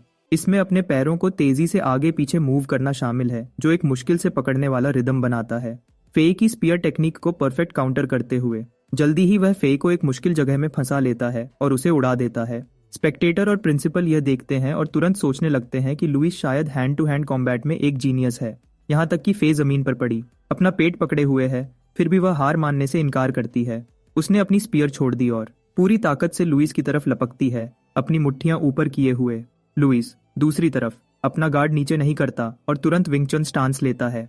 जैसे ही फे एक क्रशिंग फिस्ट टेक्निक के साथ उसके पास आती है, लुइस तुरंत उसे ब्लॉक करता है, लेकिन इम्पैक्ट उसे एक टेक्निक से बहुत मिलता जुलता लगता है, जिसे वह इंच पावर के नाम से जानता है। लुइस मुस्कुराता है और उसकी रेजिलियंस की तारीफ करता है, लेकिन फे फ्लैटर्ड नहीं होती। वह कहती है कि डुराहान फैमिली सिर्फ स्पीयर के बारे में नहीं है। लुइस पर एक और क्रशिंग फिस्ट टेक्निक के साथ टकराने से पहले लुइस अपना स्टांस लेता है, इम्पैक्ट के लिए तैयार, और वह दोनों कंगफू एक्सपर्ट्स की तरह मुट्ठियां एक्सचेंज करने लगते हैं। हैरानी की बात यह है कि लुइस का एक्साइटमेंट आउट ऑफ कंट्रोल होने लगता है, क्योंकि एक ताकतवर ओपोनेंट से दिल खोलकर लड़ना ही उसने हमेशा इमेजिन किया था। जैसे ही फाइट तेज होती है, वह और मांगने लगता है और जल्दी ही उसकी आंखें खून की तरह लाल हो जाती हैं और उसका दिल भी। वह फे की तरफ लपकता है, उसके शरीर से एक्सट्रीम किलिंग इंटेंट ऑरा निकल रही है।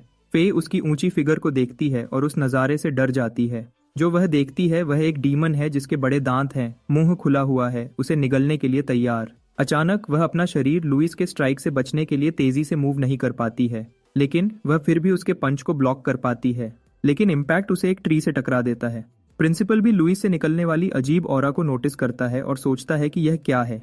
बचे हुए नोबल्स जिन्होंने फे को एक ट्री से टकराते हुए देखा, इस बात से गुस्सा हो जाते हैं कि एक कॉमनर ने एक ग्रेट फैमिली के नोबल को हरा दिया। वह बदला लेने की कोशिश करते हैं, लेकिन उन्हें अचानक एक अजीब फीलिंग आती है और इससे उनमें से एक को उल्टी आ जाती है। वह लड़का सोचता है कि उसे अचानक बीमार क्यों लगा, लेकिन लुइस और उसकी डिमोनिक ऑरा देखने के बाद सब कुछ समझ में आने लगा।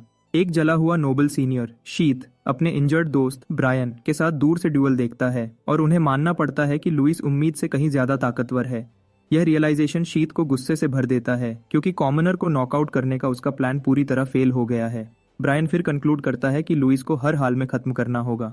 पुरानी कहानी याद करते हुए उसे लगता है कि लुइस जैसे किसी को जिंदा छोड़ना बाद में एक प्रॉब्लम बन सकता है और लुइस की जिंदगी जितनी जल्दी हो सके खत्म करने की उम्मीद करता है। इधर लुइस का रैम्पेज जारी रहता है जब वह सीधा फे पर लपकता है। जोर से हंसते हुए वह मेनियक उसे पीटता है और उसे हवा में उड़ा देता है, जिसकी वजह से वह फिर से खून थूकती है। उसके बाद वह हवा में ही उसके पास फ्लैश स्टेप्स करता है और उसे हेवी फिस्ट अटैक्स की सीरीज से जमीन पर पटकता है।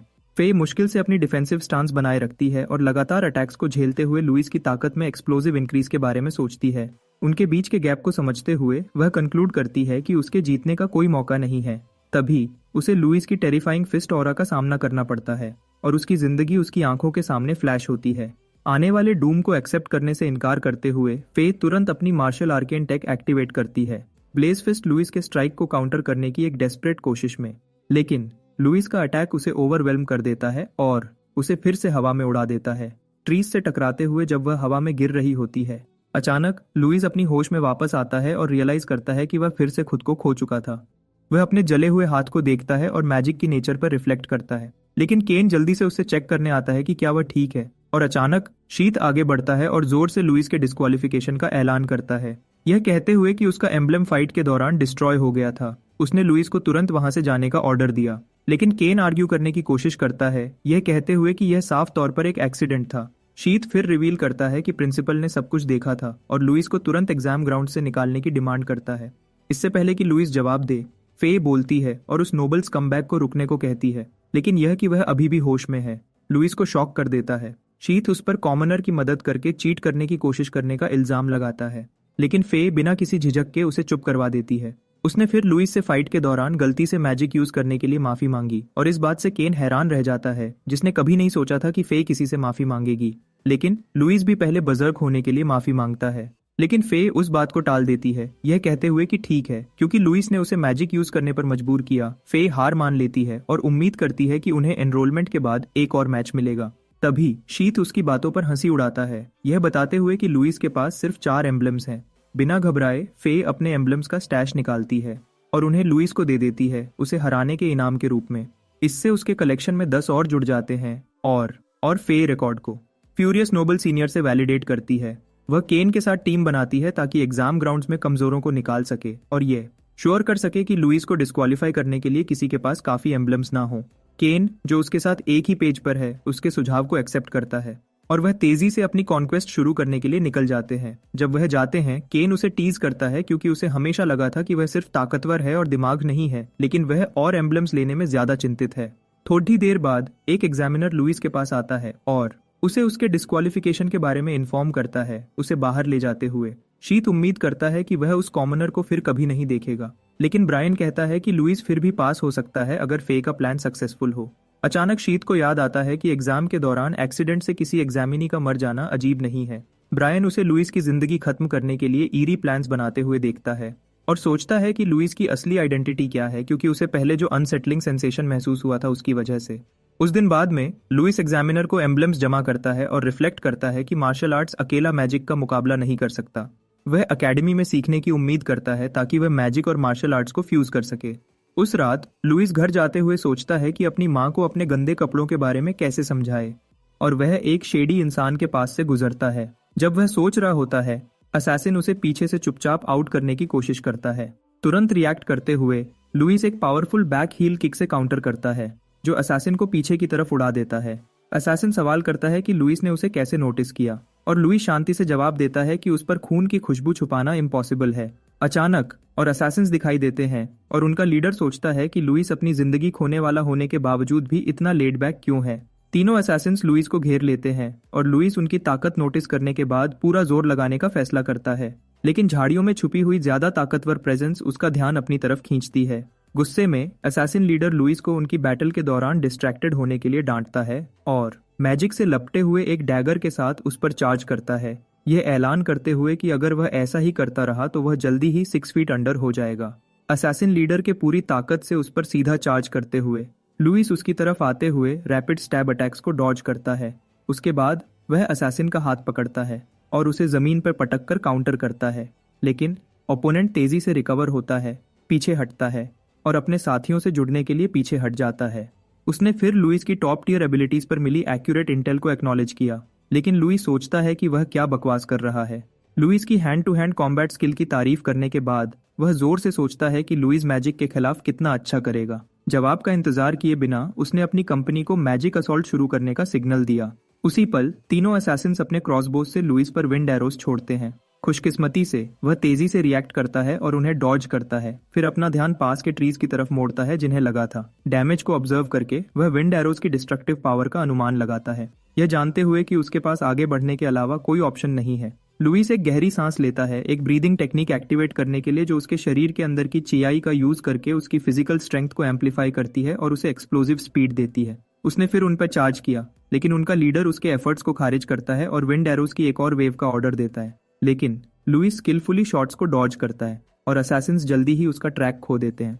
उनकी हैरानी के लिए लुइस ऊपर से नीचे आता है और एक पावरफुल किक देता है जो लीडर को जमीन पर पटक देता है और ज्यादा विंड एरोस को इवेड करते हुए तुरंत पीछे हट जाता है। गुस्से में लीडर अपने आदमियों को लुइस को रोकने का ऑर्डर देता है और अचानक एक और असैसिन लुइस के पीछे दिखाई देता है और एक सरप्राइज चॉप किक लॉन्च करता है।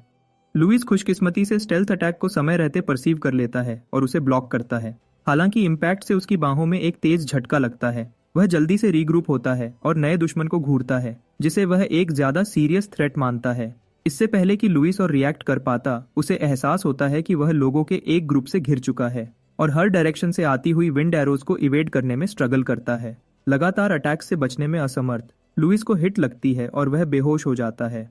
असैसिन्स चेन की सांस लेते हैं और कमेंट करते हैं कि एक कॉमनर के लिए इतनी देर तक टिकना कितना इंप्रेसिव था। उनमें से एक उसे खत्म करने के लिए आगे बढ़ता है, लेकिन लुइस अचानक झटके से दूर हो जाता है और तुरंत उन्हें आउट कर देता है। उसने फिर लड़के का क्रॉसबो पकड़ा और दूसरे असैसिन्स पर विंड एरोस फायर किए। 2 असैसिन्स आउट हो जाते हैं, लेकिन ताकतवर वाला शॉट को आसानी से पैरी कर लेता है। यह रियलाइज करते हुए कि लुइस बेहोश होने का नाटक कर रहा था, वह उसकी इंप्रेसिव फीट की तारीफ करता है। लुइस फिर पूछता है कि उसने अपने अंडरलिंग्स को खोने के बाद भी मूव क्यों नहीं किया, लेकिन शेडी ड्यूड को कमजोरों की परवाह नहीं है। तभी लुइस उस पर और विंड एरोस छोड़ता है, लेकिन उसकी इवेसिव स्किल्स बिल्कुल अलग लेवल की हैं। वह लुइस पर लपकता है और हवा में ही एक मैजिक हैमर बनाता है। जब वह अटैक करता है, वह मानता है कि वह लुइस को एक डिसाइपल के रूप में लेना चाहता था, लेकिन उसके एम्प्लॉयर के ऑर्डर्स उसे कोई ऑप्शन नहीं देते। लुइस हैवी अटैक को अपने शरीर से झेलने की कोशिश करता है, लेकिन वह उसे उड़ा देता है। अभी भी हवा में ओपोनेंट उसके साइड में फ्लैश स्टेप्स करता है और रिवील करता है कि लुइस की एबिलिटी शायद एक अप्रेंटिस से ज्यादा हो, लेकिन यह हायर रैंक्ड फाइटर का सामना करने के लिए काफी नहीं है। उसके बाद उसने फिर से मैजिक हैमर समन किया और लुइस को तुरंत जमीन पर पटक दिया। उसे रिकवर होने का समय दिए बिना असैसिन अपना असॉल्ट जारी रखता है, मैजिक अटैक्स की लहरें छोड़े हुए। जब धुआं आखिरकार छंटता है, असैसिन हैरान है कि लुइस अभी भी जिंदा है, लेकिन वह जिद्दी लड़का अपनी इंजरीज के बावजूद डिफेंसिव स्टांस में खड़ा है। साफ तौर पर दर्द में लुइस ऐलान करता है कि वह यहीं खत्म नहीं होगा, लेकिन असैसिन कुछ और सोचता है। साथ ही वह दावा करता है कि कोई भी लुइस को आने वाले डूम से बचा नहीं सकता जब वह एक और मैजिक हैमर मटीरियलाइजेस करता है। हिलने में असमर्थ लुई घबरा जाता है जब वह दुश्मन को घूरता है, उसे रेनबो ब्रिज पर भेजते हुए। असैसिन अपनी मार्शल आर्केन स्किल, जिसे सेलेस्टियल हैमर के नाम से जाना जाता है, उससे अटैक करता है और उस पल लुइस की जिंदगी उसकी आंखों के सामने फ्लैश होती है। उसे मैजिक सीखने और ऑर्फनेज में अपने परिवार को प्रोटेक्ट करने का अपना एम याद आता है। रिपरकशंस की परवाह किए बिना वह अपनी किस्मत बदलने का फैसला करता है और उसके आसपास की ऑरा तुरंत बदल जाती है। वह अपनी मिस्टीरियस पावर से काउंटर करता है और यह असैसिन के अटैक को रोके रखती है। हैरानी की बात यह है कि टक्कर और पावर स्ट्रगल से एक मैसिव एक्सप्लोजन होता है। कुछ पल बाद लुइस जमीन पर लेटा हुआ खांसता है और असैसिन जोर से सोचता है कि उसे अजीब तरह से ऐसा क्यों लग रहा है जैसे वह ये रियलाइज करते हुए कि लुइस को टारगेट क्यों किया जा रहा है। वह अपनी मैजिक हैमर फिर से उठाता है, उसे खत्म करने के लिए तैयार है, जिसे वह अब एक मॉन्स्टर मानता है। अचानक एक कमांडिंग वॉइस असैसिन को रुकने का ऑर्डर देती है और एक वायलेंट विंड वॉर्टेक्स उसे जल्दी से रोकता है, इससे पहले कि वह लुइस को फिश फूड बना दे। जब वह पीछे हटता है और विंड वॉर्टिसेस तुरंत उसे उसकी जगह पर फंसा लेते हैं और उसे ओवरवेलमिंग प्रेशर से कुचल देते हैं। बचने में असमर्थ असैसिन दर्द में चिल्लाता है जब मैजिक उसके शरीर को पूरी तरह रिस्ट्रेन कर देती है। इवेंट्स के अचानक बदलाव से कंफ्यूज होकर लुइस सोचता है कि क्या हो रहा है और अचानक प्रिंसिपल अरोनियन आता है और उसके रैम्पेज को सप्रेस करने के लिए उसकी तारीफ करता है। उसने लुइस को पीने के लिए एक मैजिक पोशन दी और अपनी तेज नज़र एग्जॉस्टेड असैसिन की तरफ मोड़ दी। उसने फिर इंट्रूडर से पूछताछ की, उसके एम्प्लॉयर का नाम मांगते हुए। असैसिन रियलाइज करता है कि वह एक ग्रैंड मास्टर है और दावा करता है कि वह लुइस को उसके आने वाले डूम से बचा नहीं पाएगा। वह जोर से हंसता है और दावा करता है कि यह तो बस शुरुआत है उसके खुद को उड़ाने से पहले। डिस्टर्बिंग इंसिडेंट देखकर प्रिंसिपल अरोनियन सोचता है कि क्या असैसिन्स गिल्ड इन्वॉल्व्ड है और फिर उम्मीद करता है कि वह ज्यादा सोच रहा है। इधर लुइस पोशन के इफेक्ट्स को नोटिस करता है और उसकी हीलिंग पावर से हैरान है क्योंकि इसने उसकी फ्रैक्चर्ड बोन्स को भी पूरी तरह ठीक कर दिया है। उसने फिर प्रिंसिपल अरोनियन से पूछा कि क्या यह सिर्फ एक कोइंसिडेंस है कि वह वहां था और जोर से सोचता है कि वह हमेशा उसे बचाने के लिए ठीक समय पर क्यों आता है। प्रिंसिपल ने डिस्कशन को तब के लिए सेव करने का फैसला किया जब वह उसके घर पहुंचेंगे और लुइस तुरंत घबराने लगता है क्योंकि देर हो चुकी है और उसकी माँ चिंतित होगी। एक सेकंड भी वेस्ट किए बिना वह घर की तरफ दौड़ता है, जबकि प्रिंसिपल अरोनियन काइली नाम के एक मिस्टीरियस क्रीचर को समन करता है। उसे क्लीनिंग अप ड्यूटीज का काम देता है। कैंड्रिया एम्पायर के नॉर्दर्न पार्ट में स्थित मैंटिला टाउन में कहीं और दो नोबलमैन लसिएला के सामने आ जाते हैं। रिपेयर्ड मिलस्टोन का बहाना बनाकर वह उसे परेशान करते हैं जब वह बच्चों का इंतजार कर रही होती है। लसिएला शांति से समझाती है कि वह सिर्फ इंतजार कर रही है, लेकिन नोबलमैन उसकी बातों को नजरअंदाज करते हैं और उसे अटैक करने के बुरे इरादे से आगे बढ़ते रहते हैं। खुशकिस्मती से लुइस ठीक समय पर पहुंच जाता है उन क्रैकहेड्स को रोकने के लिए। लसिएला उसके वापस आने का जश्न मनाती है, लेकिन उसकी रफ स्टेट देखकर हैरान रह जाती है। लुइस पूछता है कि क्या वह ठीक है, लेकिन वह ज्यादा चिंतित है उसके फटे हुए कपड़ों और उन पर लगे खून के बारे में। जब लुइस उसकी चिंता दूर करने के लिए बहाने बनाने की कोशिश करता है, वह नोबलमैन उसे अपने लॉर्ड और फाइटर जॉर्ज की धमकी देते हैं। उनकी हैरानी के लिए प्रिंसिपल अरोनियन हवा में ही आ जाते हैं और नीचे आते हुए वह गलतफहमी को ठीक करते हैं। उसने फिर अपना परिचय दिया और उन स्कमबैग्स पर दबाव डालते हैं जाने के लिए। यह देखकर कि वह एक असली ग्रैंड मास्टर है, नोबलमैन झुकते हैं और वहां से चले जाते हैं। प्रिंसिपल अरोनियन फिर लसिएला की तरफ मुड़ता है और रिवील करता है कि उन्हें बात करनी है। कुछ देर बाद लसिएला उसे अपने घर में ले जाती है, लेकिन वह उस मिलस्टोन को नोटिस करता है जिसके बारे में वह स्कमबैग्स पहले शिकायत कर रहे थे।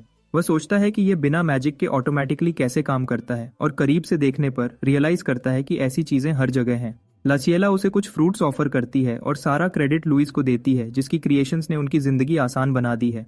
उसने फिर पूछा कि क्या लुइस ने कोई क्राइम किया है जिससे प्रिंसिपल का विजिट वारंट हो, लेकिन प्रिंसिपल अरोनियन रिवील करता है कि बात उल्टा है। इसके अलावा उसने एम्फसाइज किया कि लुइस कितना टैलेंटेड है, जो उसने सिर्फ गाया स्क्रिप्चर्स में देखा है।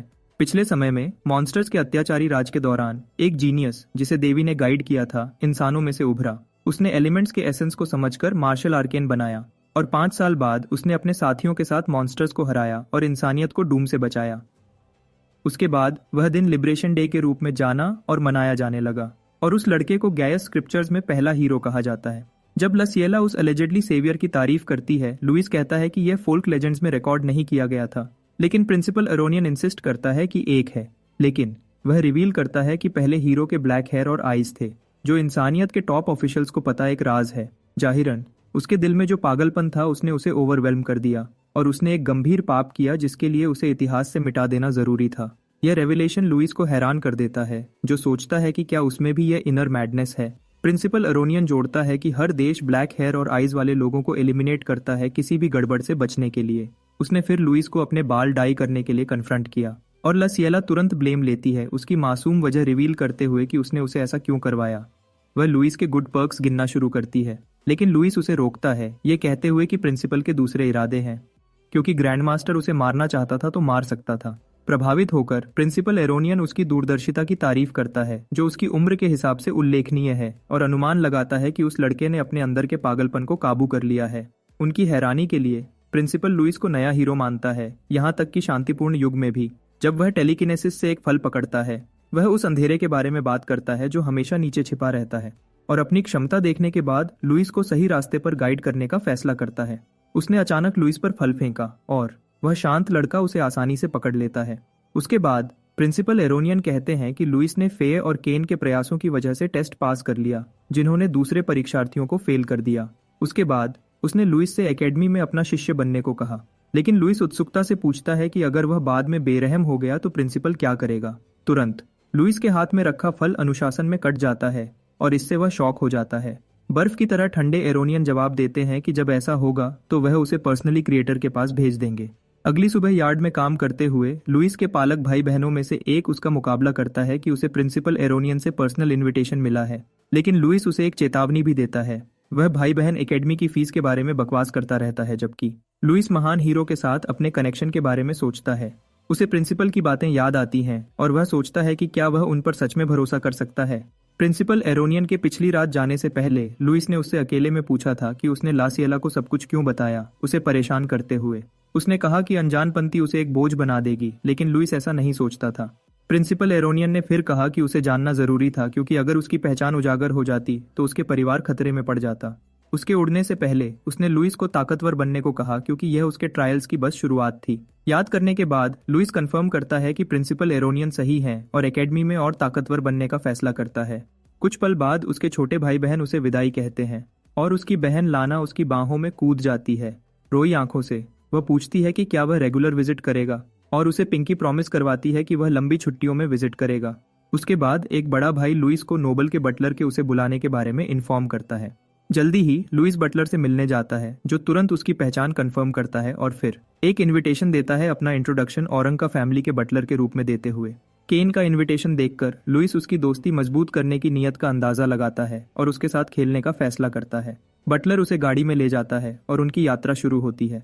उस दिन बाद में वह हरजन टाउन में तैनात है और जैसे ही लुइस गाड़ी से उतरता है, बटलर उसे औरंग का फैमिली के बारे में ब्रीफ करता है। ग्रेट फैमिली के बड़े मैंशन को देखकर लुइस का मुंह खुला रह जाता है, लेकिन केन उसे स्वागत करने के लिए बाहर दौड़ता है। केन दोहराता है कि वह अब क्लासमेट्स हैं और लुइस कहता है कि यह फाइनल एग्जाम में उसके एफर्ट्स की वजह से है। उसने फे की मदद को भी एक्नॉलेज किया और उनकी पहले वाली बेट को टाल देने का फैसला किया, लेकिन केन कहता है कि वह वैसे भी पास हो जाता क्योंकि उसके पास फे का सील ऑफ अप्रूवल है। उसने फिर लुइस को अपना स्पारिंग पार्टनर बनाने का इंटेंशन रिवील किया, साथ ही उसे एकेडमी और मैजिक के बारे में पहले से इन्फॉर्मेशन भी देते हुए। तभी केन की माँ आती है और उसे एक गंदे कॉमनर को अपने घर में लाने के लिए कन्फ्रंट करती है। केन कहता है कि लुइस उसका दोस्त है, लेकिन वह उसकी बातों को नजरअंदाज करती है और लुइस से पूछती है कि उसके बेटे के पास आने के उसके क्या इरादे हैं। कॉमनर के साथ एक ही हवा में सांस लेने से घिन आती हुई उसने एक गोल्ड रिंग निकाली, जिसकी कीमत दर्जनों गोल्ड कॉइन्स थी, और उस पर फेंक दी। उसने फिर उसे वहां से चले जाने का ऑर्डर दिया, लेकिन केन यह बर्दाश्त नहीं कर पाया। जब वह लुइस से माफी मांगने के लिए मुड़ता है, वह उसे रिंग उठाते हुए देखता है। लुइस रिवील करता है कि उसने उसके बेटे की एबिलिटी को कैसे एक्नॉलेज किया और उसके साथ दोस्त बना। उसने फिर पूछा कि क्या वह केन की बातों को गोल्ड रिंग के बराबर कम कीमत का मानती है, और इस बात से वह तुरंत गुस्से में आ जाती है, उसे गुस्से से घूरते हुए।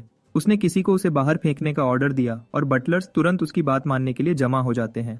लेकिन केन अपनी माँ को कन्विंस करने की कोशिश करता है कि लुइस ने फे को हराया, लेकिन वह इस बेकार स्टेटमेंट पर यकीन नहीं करती। लुइस इस बात को अफर्म करता है और ऐलान करता है कि केन उसके आसपास रहकर और ताकतवर बन सकता है। उसकी एरोगेंस केन की माँ को गुस्सा दिला देती है, लेकिन उसी पल मैंशन का दरवाजा खुलता है और एक तेज हवा बटलर्स को रास्ते से हटा देती है। केन के पिता विलियम अंदर आते हैं और लुइस की कॉन्फिडेंट घोषणा को दोहराते हैं। केन की माँ घबरा जाती है और जल्दी से उसे अपील करने की कोशिश करती है, लेकिन वह उसके पास से गुजर जाते हैं। केन अपने पिता को ग्रीट करने के लिए झुकता है और लुइस भी उसे ग्रीट करता है, अपना परिचय देते हुए, जब वह उसकी इनक्रेडिबल ऑरा के बारे में सोचता है जो प्रिंसिपल एरोनियन के बराबर है। विलियम केन से पूछता है कि क्या यह सच है, और वह रिवील करता है कि लुइस उससे ज्यादा ताकतवर है। इंट्रीग्ड होकर विलियम लुइस से इसे प्रूव करने को कहता है और तुरंत अपनी किलिंग इंटेंट रिलीज करता है, जो एक भयानक टाइगर का रूप लेती है। इससे पहले कि लुइस रिएक्ट कर पाता, वह भयानक ऑरा तेजी से उसकी छाती में अपने दांत गाड़ देती है और लुइस को जल्दी ही एहसास होता है कि वह सांस नहीं ले पा रहा है। तभी लुइस घबरा जाता है जब वह कंक्लूड करता है कि विलियम सच में उसकी जिंदगी खत्म करने का इरादा रखता है। उसी पल विलियम सचमुच उस पर गुस्से से घूरता है और उसकी विल पावर लुइस की रूह में एक छेद कर देती है। अपने विचारों को इकट्ठा करने की कोशिश करते हुए लुइस रियलाइज करता है कि ग्रैंड मास्टर की विल पावर कितनी टेरिफाइंग है, लेकिन पिछले कुछ सालों में लगातार मॉन्स्टर हंटिंग की वजह से उसने किलिंग इंटेंट के प्रति एक रेजिस्टेंस बना ली है। जोश में लगते हुए उसकी रूह में बना छेद उसके जलते हुए हौसले और विल पावर के साथ रिकवर होने लगता है। उसकी रूह में आग फट पड़ती है और विलियम की हैरानी के लिए यदि यह एक ड्रैगन का रूप लेती है। विल पावर्स का टकराव शुरू होता है और वह दोनों कुछ देर तक टकराते हैं। जब धुआं छंटता है, केन लुइस को जल्दी से चेक करता है और उससे बैटल ऑफ विल्स हारने के बाद खड़ा होने में मदद करता है। उसके बाद विलियम लुइस से पूछता है कि वह ताकत क्यों चाहता है, और लुइस कहता है कि अपने परिवार को प्रोटेक्ट करने के लिए, बिना कोई चेहरे पर इमोशन दिखाए। विलियम जाने के लिए मुड़ता है, लेकिन केन को उसकी कमजोर विल पावर के लिए डांटता है और उसे लुइस से कुछ सीखने को कहता है। इस डेवलपमेंट से नाखुश केन की मां विलियम से उसके फैसले के बारे में बात करने की कोशिश करती है, लेकिन वह उसकी राय को ठंडे तरीके से रिजेक्ट कर देता है। रिलैक्स होकर केन फिर लुइस को तुरंत ट्रेनिंग ग्राउंड ले जाने का फैसला करता है। अरंका फैमिली के मार्शल आर्ट्स ट्रेनिंग ग्राउंड पर केन अपने पेरेंट्स की तरफ से माफी मांगता है, लेकिन लुइस कहता है कि ठीक है। उसने फिर बताया कि विलियम कितना एक्सट्रीम था और केन की चिंता दूर करने की कोशिश करता है उसकी एबिलिटी को एक्नॉलेज करके। लेकिन केन कहता है कि लुइस ओरांका फैमिली का बेटा बनने के लिए कहीं ज्यादा सूटेबल है। लेकिन लुइस पूरे इंसिडेंट को विलियम के उसे केन के लिए टेस्ट करने के रूप में देखता है। वह जोर से सोचता है कि क्या यह विलियम का प्यार दिखाने का तरीका है, और उसकी बातें केन को पिछली यादों में ले जाती हैं। अपनी जिंदगी पर गौर करते हुए केन जब छोटा था तो उसे मैंशन से बाहर निकलने का ज्यादा मौका नहीं मिला और उसके पास सिर्फ खाना, सोना और ट्रेनिंग करने की यादें थीं। जाहिरन विलियम उसे अपने दादा की तरह एक ग्रेट सेज बनाना चाहता है। केन को जल्दी ही एहसास होता है कि वह हमेशा अपने पिता का एक्नॉलेजमेंट चाहता था, लेकिन रास्ते में मैंशन एक जेल बन गया, जबकि उसका स्टेटस और टैलेंट्स ने उसे बांध दिया। वह लड़का हमेशा बाहर और आजादी के लिए तरसता था, जैसे पक्षी पूरे कॉन्टिनेंट में उड़ते हैं। बदकिस्मती से वह एक ऐसी दुनिया के लिए बहुत कमजोर है जहां सिर्फ ताकत मैटर करती है। जब वह इन्वेंट्री में एक रेपियर उठाता है, वह नोट करता है कि अपने ब्लो को घुमाना इन जंजीरों को तोड़ने का एक ही तरीका है। उसके बाद केन डिस्क्लोज करता है कि उसके पिता भी एकेडमी के ग्रेजुएट हैं और फैसला करता है कि ताकतवर बनेगा ताकि उसे आजादी से जीने की परमिशन मिल सके। केन फिर लुइस की तरफ मुड़ता है, उसे ताकतवर बनाने के लिए उस पर भरोसा करते हुए, और दोनों दोस्त अपना स्पार शुरू करते हैं। इधर विलियम ड्यूओ को दूर से देखता है और अपने बटलर से उसकी इन्वेस्टिगेशंस के रिजल्ट्स के बारे में पूछता है। बटलर उसे बताता है कि लुइस ऑर्डिनरी नहीं है। एग्जाम के दौरान उसके एक्सप्लॉइट्स को सुनाते हुए, उसके फे को हराने और प्रिंसिपल अरोनियन की मदद कई मौकों पर हासिल करने के बारे में सुनने के बाद विलियम कंक्लूड करता है कि लुइस एक ट्रबल मेकर है। बटलर फिर पूछता है कि उसने लुइस को फिर भी अंदर क्यों आने दिया, और विलियम समझाता है कि लोग चैलेंजेस के साथ अपनी स्किल्स को तेज करते हैं और इन मुश्किलों को ओवरकम करने के बाद बढ़ते हैं। अपनी इंट्यूशन से उसे लगता है कि लुइस सच में केन को ताकतवर बनाने में मदद कर सकता है। इधर लुइस, जो बिना किसी वेपन के लड़ रहा है, केन को पीछे किक करता है। केन रिकवर होता है और विंड लंज नाम की एक मार्शल आर्केन स्किल एक्टिवेट करता है। वह लुइस पर विंड मैजिक से बूस्ट किए हुए एक तेज स्टैब अटैक के साथ चार्ज करता है। बदकिस्मती से वह लुइस की मुट्ठी में टकरा जाता है, ऑलमोस्ट उसका खूबसूरत चेहरा खराब कर देता है और बाउट हार जाता है। उसके बाद लुइस स्किल को एक्नॉलेज करता है, लेकिन उसके डिमेरिट्स बताता है। पॉइंटर्स मिलने के बाद केन फिर समझ जाता है कि फे लुइस को क्यों नहीं हरा पाई, लेकिन सोचता है कि लुइस उसके चेहरे को क्यों घूर रहा है। लुइस उससे रेपियर लेता है और पूछता है कि क्या उसे कभी लगा कि उसके फाइटिंग स्टाइल में कुछ गड़बड़ है। उसका मतलब समझ ना पाते हुए केन रिवील करता है कि वह अरंका फैमिली की टेक्निक्स यूज कर रहा है, जो फैमिली में पास डाउन की जाती है, और उन्होंने उसके पिता और दादा को ताकतवर बनाया। लुइस उसे दूसरे रास्ते बताता है और केन सोचता है कि क्या यह रास्ता उसके पूर्वजों से अलग है। तभी लुइस रेपियर को इन्वेंट्री में वापस रख देता है। केन को एक डैगर दिखाता है और उसे अपने पिता को सरप्राइज करने के लिए प्लान्स बनाने को बुलाता है। अचानक दोनों हैरानी से विलियम पर डैगर्स के साथ लपकते हैं, लेकिन उससे ठीक पहले लुइस केन को मार्शल आर्ट्स में स्पीड की इंपॉर्टेंस पर लेक्चर देने के लिए एक पल रुकता है। एकेडमी एग्जाम के दौरान स्लाइम टेस्ट का जिक्र करते हुए उसने समझाया कि स्पीड सिर्फ मूवमेंट के बारे में नहीं है, बल्कि रिएक्शन टाइम के बारे में भी है, और तेज फैसले लेने की एबिलिटी के बारे में भी। कोइंसिडेंटली केन की नेचुरल स्पीड उसके विंड एट्रीब्यूट के साथ अच्छी तरह से मिलती है, लेकिन थ्रस्टिंग वेपन्स यूज करने की मुश्किल हाई है। लुइस केन को 2 डैगर्स देता है और उसे कहता है कि जो उसके पिता और दादा के लिए काम किया वह जरूरी नहीं कि उसके लिए भी काम करे। उसने फिर अनुमान लगाया कि यही वजह है कि विलियम ग्रैंड मास्टर लेवल तक पहुंचने के बाद बढ़ना बंद हो गया और केन से अपने टैलेंट्स को मैक्सिमाइज करने के लिए एक स्पेशलाइज्ड कॉम्बैट स्टाइल में बदलने को कहा। लुइस पूछता है कि क्या वह इसके लिए तैयार है, लेकिन वह लड़का आजादी हासिल करने के लिए कुछ भी करने को तैयार है। लुइस उसकी डिटर्मिनेशन को एक्नॉलेज करता है और जल्दी से समझाता है कि नया कॉम्बैट स्टाइल कैसे काम करता है। उसके बाद वह विलियम्स पर अटैक करने और केन की एबिलिटी और डिटर्मिनेशन को अनवेल करने के प्लान्स बनाते हैं। कुछ देर बाद वह विलियम पर चार्ज करते हैं और केन तुरंत अपना wind magic support spell accelerate activate करता है। स्पेल उनकी स्पीड को बूस्ट करता है, जिससे वह दूरी तेजी से कम कर पाते हैं। मूवमेंट का अचानक बर्स्ट बटलर को चिंतित कर देता है, लेकिन विलियम शांति से उसे रोकता है और केन के अटैक को आसानी से डॉज करता है। उसके बाद लुइस उसके साइड में फ्लैश स्टेप्स करता है और स्लैशेस की एक लहर छोड़ी, लेकिन विलियम उन्हें आसानी से डॉज कर जाता है। इसके साथ लुइस डैगर्स को सबसे तेज वेपन्स मानता है और फिर उन्हें कॉम्बैट टेक्निक्स के साथ कंबाइन करने का फैसला करता है। तभी लुइस अपना martial art butterfly step use करता है अपने ओपोनेंट को अपनी एक्सप्लोजिव स्पीड से शॉक करने की उम्मीद के साथ। यह स्किल विलियम को थोड़ा हैरान करती है, लेकिन वह फिर भी अटैक्स की लहर को डॉज करता रहता है। केन भी उसके पीछे पीछे चलता है और अपनी एरियल स्किल का यूज करके खुद को बूस्ट करता है। केओस के बीच उसने अचानक रियलाइज किया कि उसका शरीर बहुत हल्का लग रहा है और इससे उसे आजादी का एक एहसास मिलता है जो उसने पहले कभी महसूस नहीं किया था। यह देखकर कि वह वेपन्स के साथ कितना कंपैटिबल है, उसने अपनी कॉम्बैट टेक्निक्स और विंड मैजिक को फ्यूज करने का फैसला किया। जैसे ही केन उन्हें फ्यूज करता है, यह विलियम का ध्यान अपनी तरफ खींचता है और इसका नज़ारा उसे शॉक कर देता है। केन अपने नए मार्शल वे को एक्सेप्ट करता है और एक हिट लगाने की कोशिश करता है, लेकिन इससे पहले कि वह कर पाता, विलियम एक मैसिव आउटबर्स्ट रिलीज करता है जो उन पेस्की लैड्स को पीछे धकेल देता है और वह गुस्से से केन से पूछता है कि क्या वह अपनी इच्छा शक्ति को प्रूव करने के लिए क्लैन की टेक्निक्स को छोड़ रहा है। ड्यूओ ग्रुप और लुइस तुरंत केन को एक्सेलरेट फिर से यूज करने को कहता है। बिना झिझक के केन लुइस का कंधा पकड़ता है और तुरंत स्पेल एक्टिवेट करता है और ड्यूओ पूरी ताकत से असॉल्ट जारी रखते हैं। विलियम उनके सिंक्रोनाइज्ड मूवमेंट्स को देखता है, लेकिन उसकी इवेसिव स्किल्स बिल्कुल अलग लेवल की हैं। थोड़ी देर बाद उसने अपनी ऑरा केन के एक ब्लेड पर ले ली, लेकिन केन अपने पिता की पकड़ से छूट जाता है और फिर से पीछे हट जाता है। इस बात से विलियम गुस्से में आ जाता है, जो उसे तुरंत एक कावर्ड कहता है। लेकिन केन को लुइस के पहले के लेक्चर्स याद आते हैं पीछे हटने के मेरिट्स के बारे में। वह जल्दी ही अपना पैर जमाता है और अपने पिता को फिर से कन्फ्रंट करता है, लेकिन केन फिर से टॉर्नेडो स्पेल यूज करके डॉज करता है और लुइस के साथ रीग्रुप होता है। डुओ उस पर पीछे से चार्ज करते हैं, पूरी ताकत से चिल्लाते हुए यह उम्मीड करते हुए कि उनका अगला अटैक लगेगा। पहले लुइस ने केन को बेसबॉल टेक्निक, जिसे चेंजअप के नाम से जाना जाता है, सिखाई थी। उसने दिखाया कि स्पीड बदलना ओपोनेंट्स को कैसे धोखा दे सकता है, यहाँ तक कि धीमी मूवमेंट्स को भी डेंजरस बना देता है। उसने समझाया कि जब सही तरीके से यूज किया जाता है तो यह दुश्मन की टाइमिंग को डिस्टर्ब करता है और उनकी रिएक्शन को डिले करता है। अगर एक ओपोनेंट एक पल के लिए भी झिझकता है तो उस डिले का फायदा उठाया जा सकता है। अब ड्यूओ इस टेक्निक को प्रैक्टिस में लाते हैं, विलियम को अनप्रिडिक्टेबल स्पीड वेरिएशंस के थ्रू ओवरवेल्म करने की कोशिश करते हुए। विलियम आराम से उनके अटैक्स को डॉज करता है, धीमी अटैक्स को अपने खिलाफ कुछ नहीं मानता। लेकिन कुछ देर बाद केन का डिलेड अटैक उसे सरप्राइज करता है।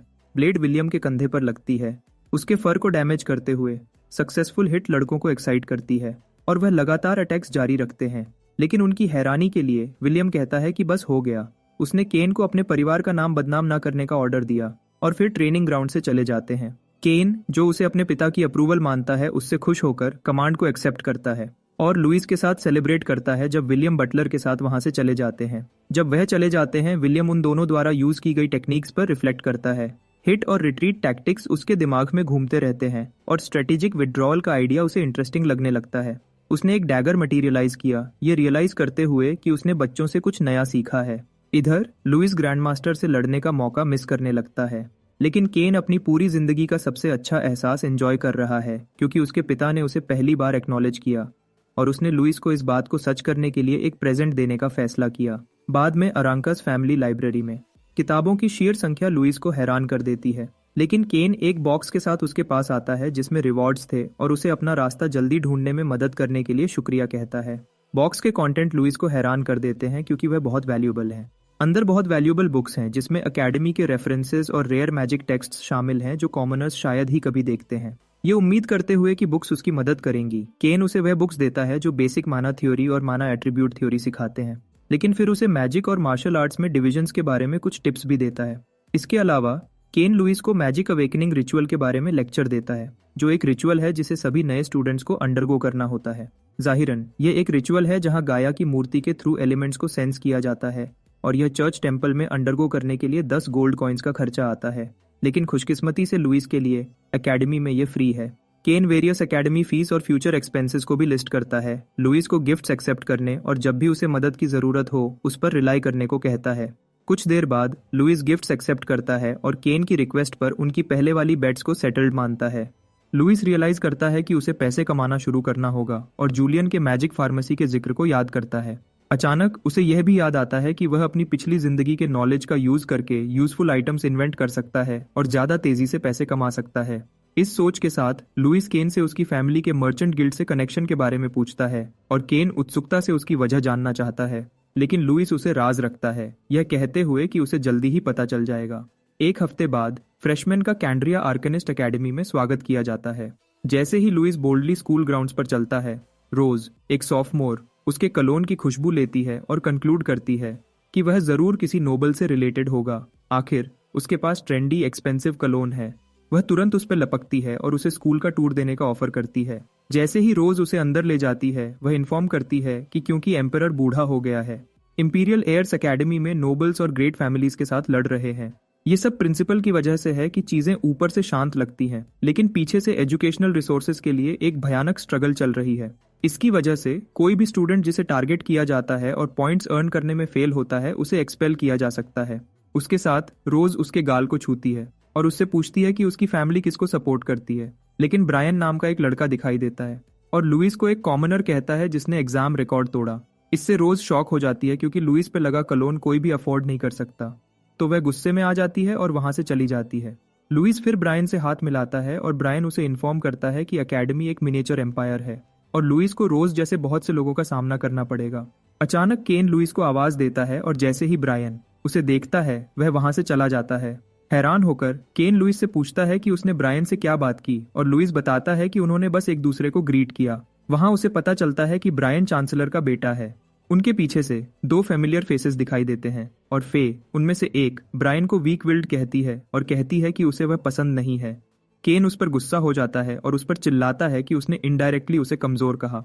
वह केन को कहती है कि वह उसे तभी एक्नॉलेज करेगी जब वह लुइस जितना ताकतवर होगा। उसे देखकर लुइस एग्जाम में उसकी मदद के लिए शुक्रिया कहता है, लेकिन फे उस बात को टाल देती है और कहती है कि उसने अपनी ताकत से पास किया है। उसने अपनी मुट्ठी उस पर उठाई, कसम खाते हुए कि अगली बार जब वह लड़ेंगे तो वह जीतेगी। और इस बात से केन अपसेट हो जाता है, तो वह उस पर चिल्लाता है कि उसने उसे इग्नोर किया और सिर्फ लुइस से बात की। थोड़ी देर इधर उधर की बातें करने के बाद मिल्जाना फे को खींचकर ले जाती है, यह कहते हुए कि उन्हें अपना रजिस्ट्रेशन जारी रखना है। उनके जाने के ठीक बाद केन लुइस को गोल्ड कॉइन से भरा एक बड़ा पर्स देता है, यह कहते हुए कि यह लुइस का हिस्सा है। इससे लुइस शॉक हो जाता है कि उन्होंने उसके दिए इंस्ट्रक्शन से इतना कमा लिया। तब केन लुइस से मिलने आया था, जो बर्ना विलेज ट्रेडिंग कंपनी में अपने बनाए परफ्यूम के सैंपल्स लाया था।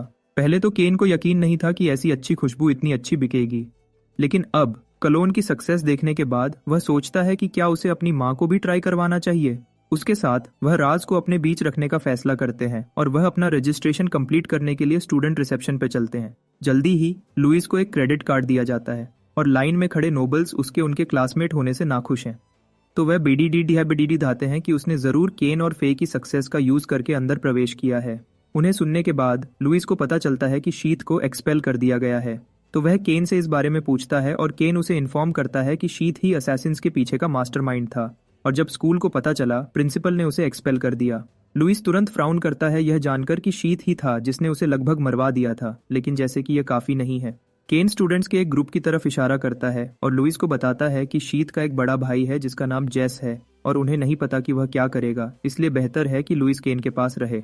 जेस और उसके लैकीज लुइस को देखते हैं, लेकिन जेस मुस्कुराता है, यह कहते हुए कि यह तो बस शुरुआत है।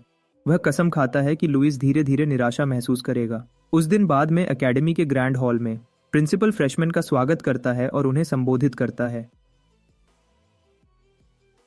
उन्हें एक पेप टॉक देने के बाद उसने नील को स्टेज पर फ्रेशमैन रिप्रेजेंटेटिव के रूप में स्पीच देने के लिए वेलकम किया। सबकी हैरानी के लिए वह ब्रूट स्टेज पर बिना कपड़ों के अपने बड़े एक्स के साथ चलता है और अपनी किलिंग इंटेंट रिलीज करता है। टीचर्स तुरंत उस पर लपकने की कोशिश करते हैं, लेकिन अरोनियन उन्हें रोकता है। नील फिर स्टूडेंट्स पर चिल्लाता है, उन्हें मोरॉन्स कहता है और वह उन्हें इन्फॉर्म करता है कि उसका गोल उन सबको पीटना है।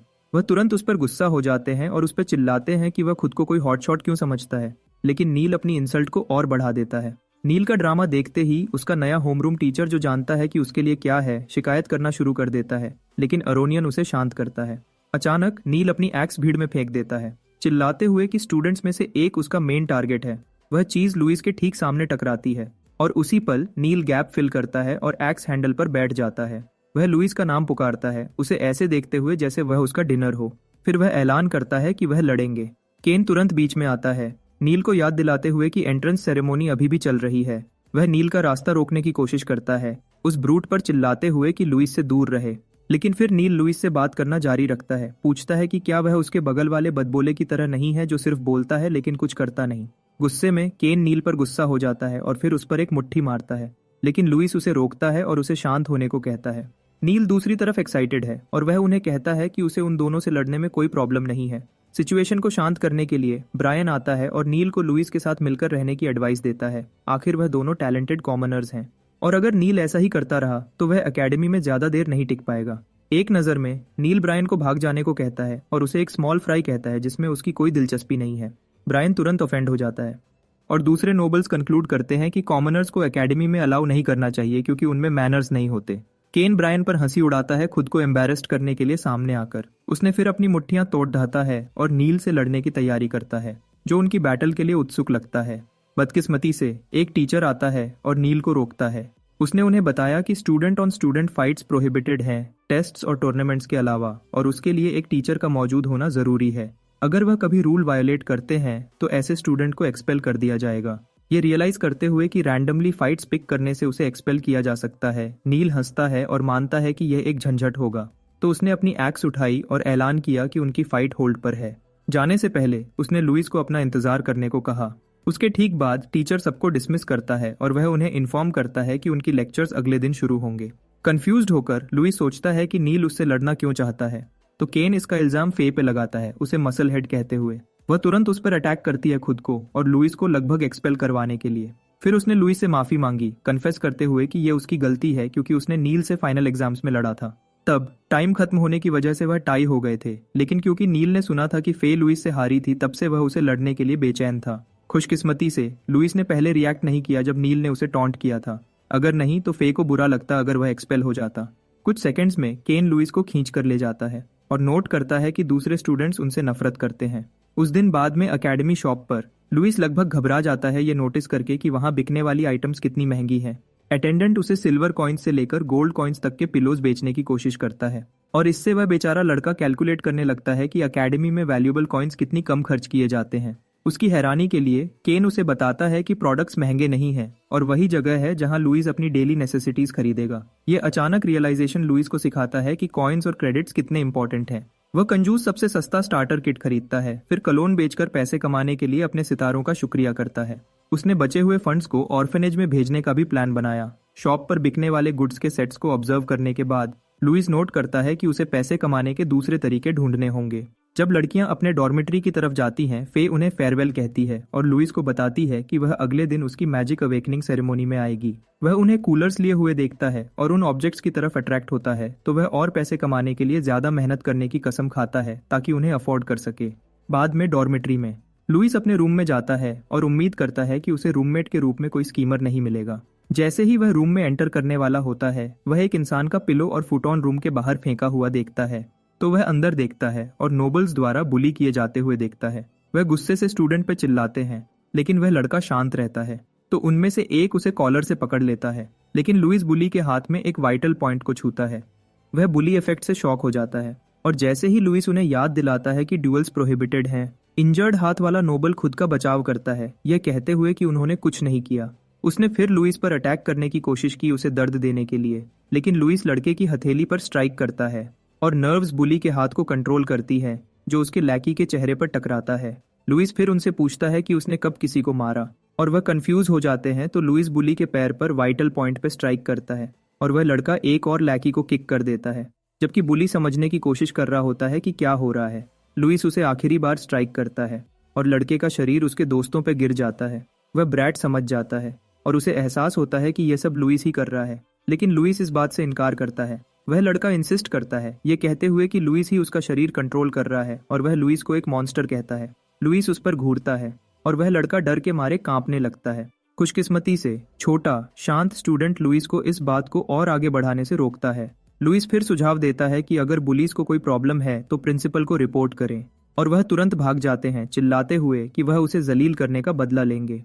उनके जाने के बाद लुइस अपना परिचय कारा को देता है और उसे कारा का नाम पता चलता है, उस फुटॉन से जो लड़का उठाता है। लुइस कारा से बात करने की कोशिश करता है, लेकिन वह लड़का उसे नजरअंदाज करता है और अंदर चला जाता है। लुइस ऑफेंड नहीं होता है क्योंकि उसे एहसास होता है कि कारा हद से ज्यादा शाय है, तो वह रूम को ठीक करता है और उम्मीद करता है कि अगले दिन होने वाले रिचुअल में कुछ भी क्रेजी नहीं होगा। इधर गॉडेस की मूर्ति से ज्यादा दूर नहीं, कुछ लोगों के ग्रुप्स ने एक जाल बिछाया है।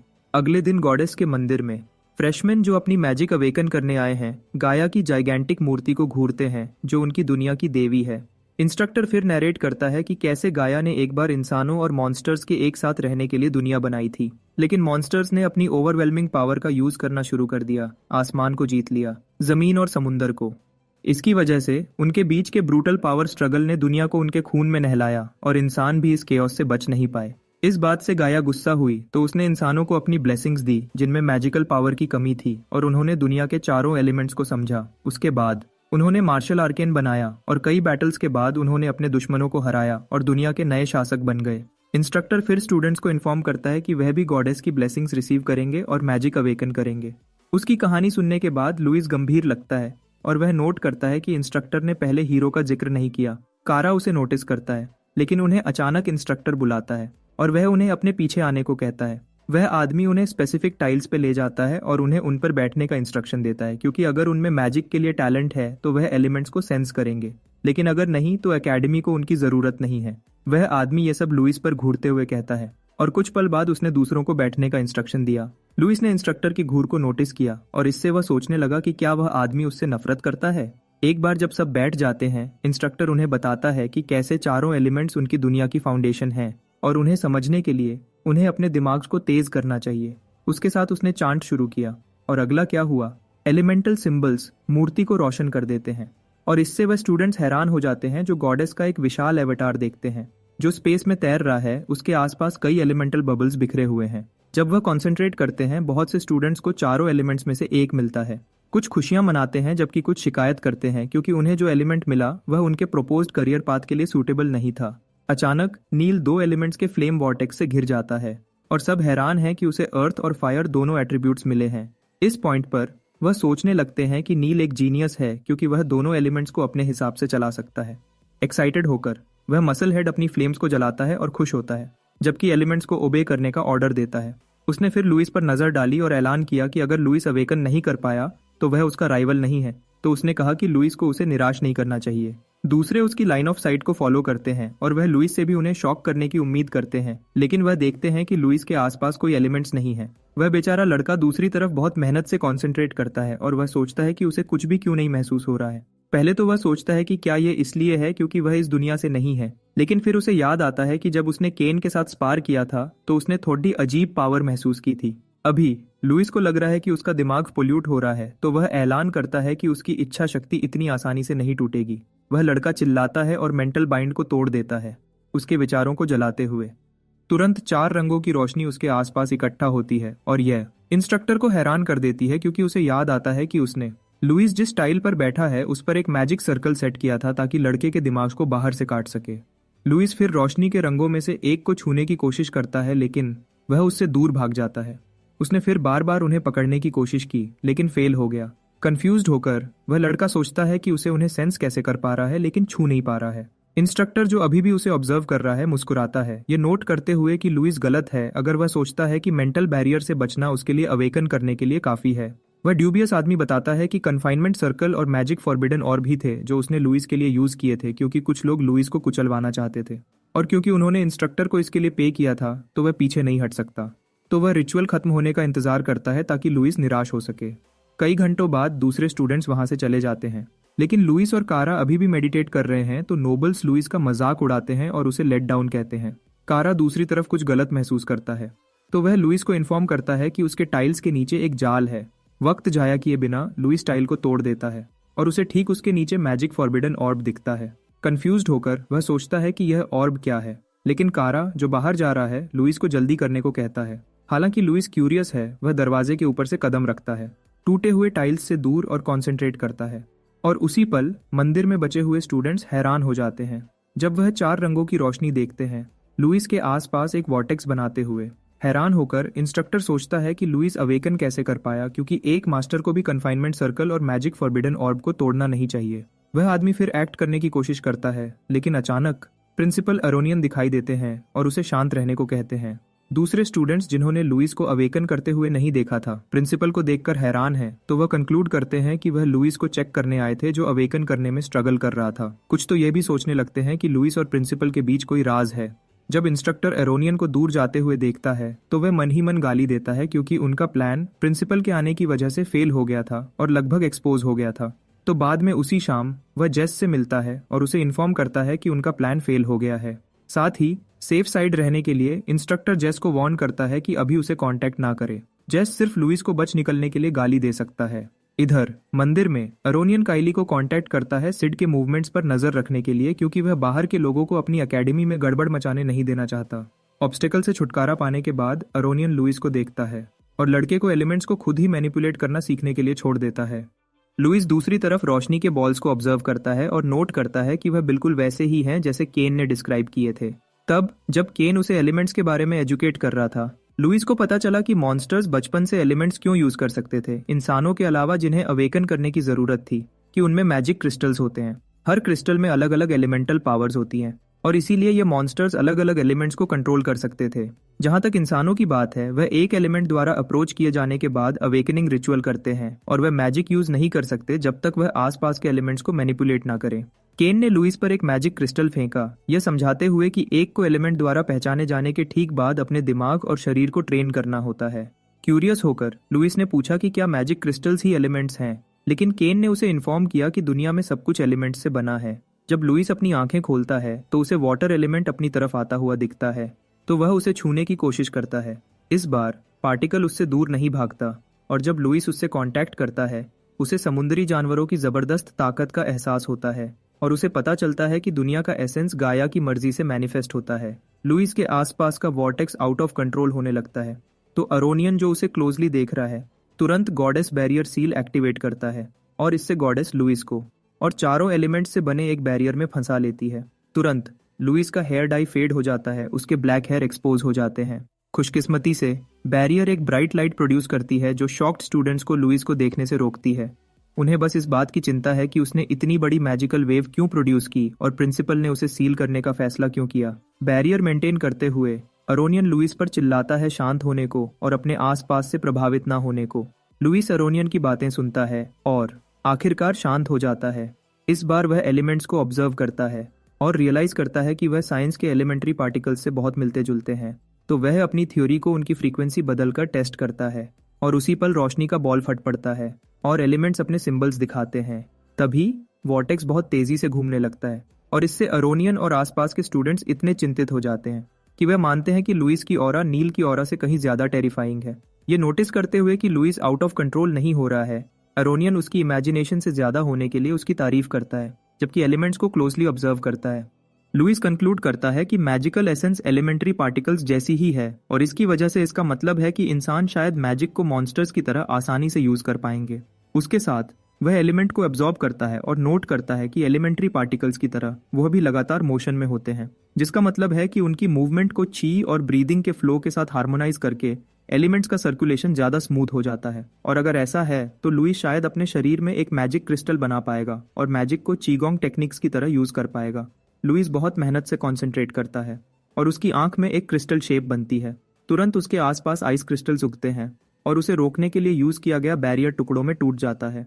एरोनियन लुइस की एबिलिटी से हैरान है और वह मुस्कुराता है जब वह लुइस को विंड मैजिक को मैनिपुलेट करके हवा में उड़ते हुए देखता है।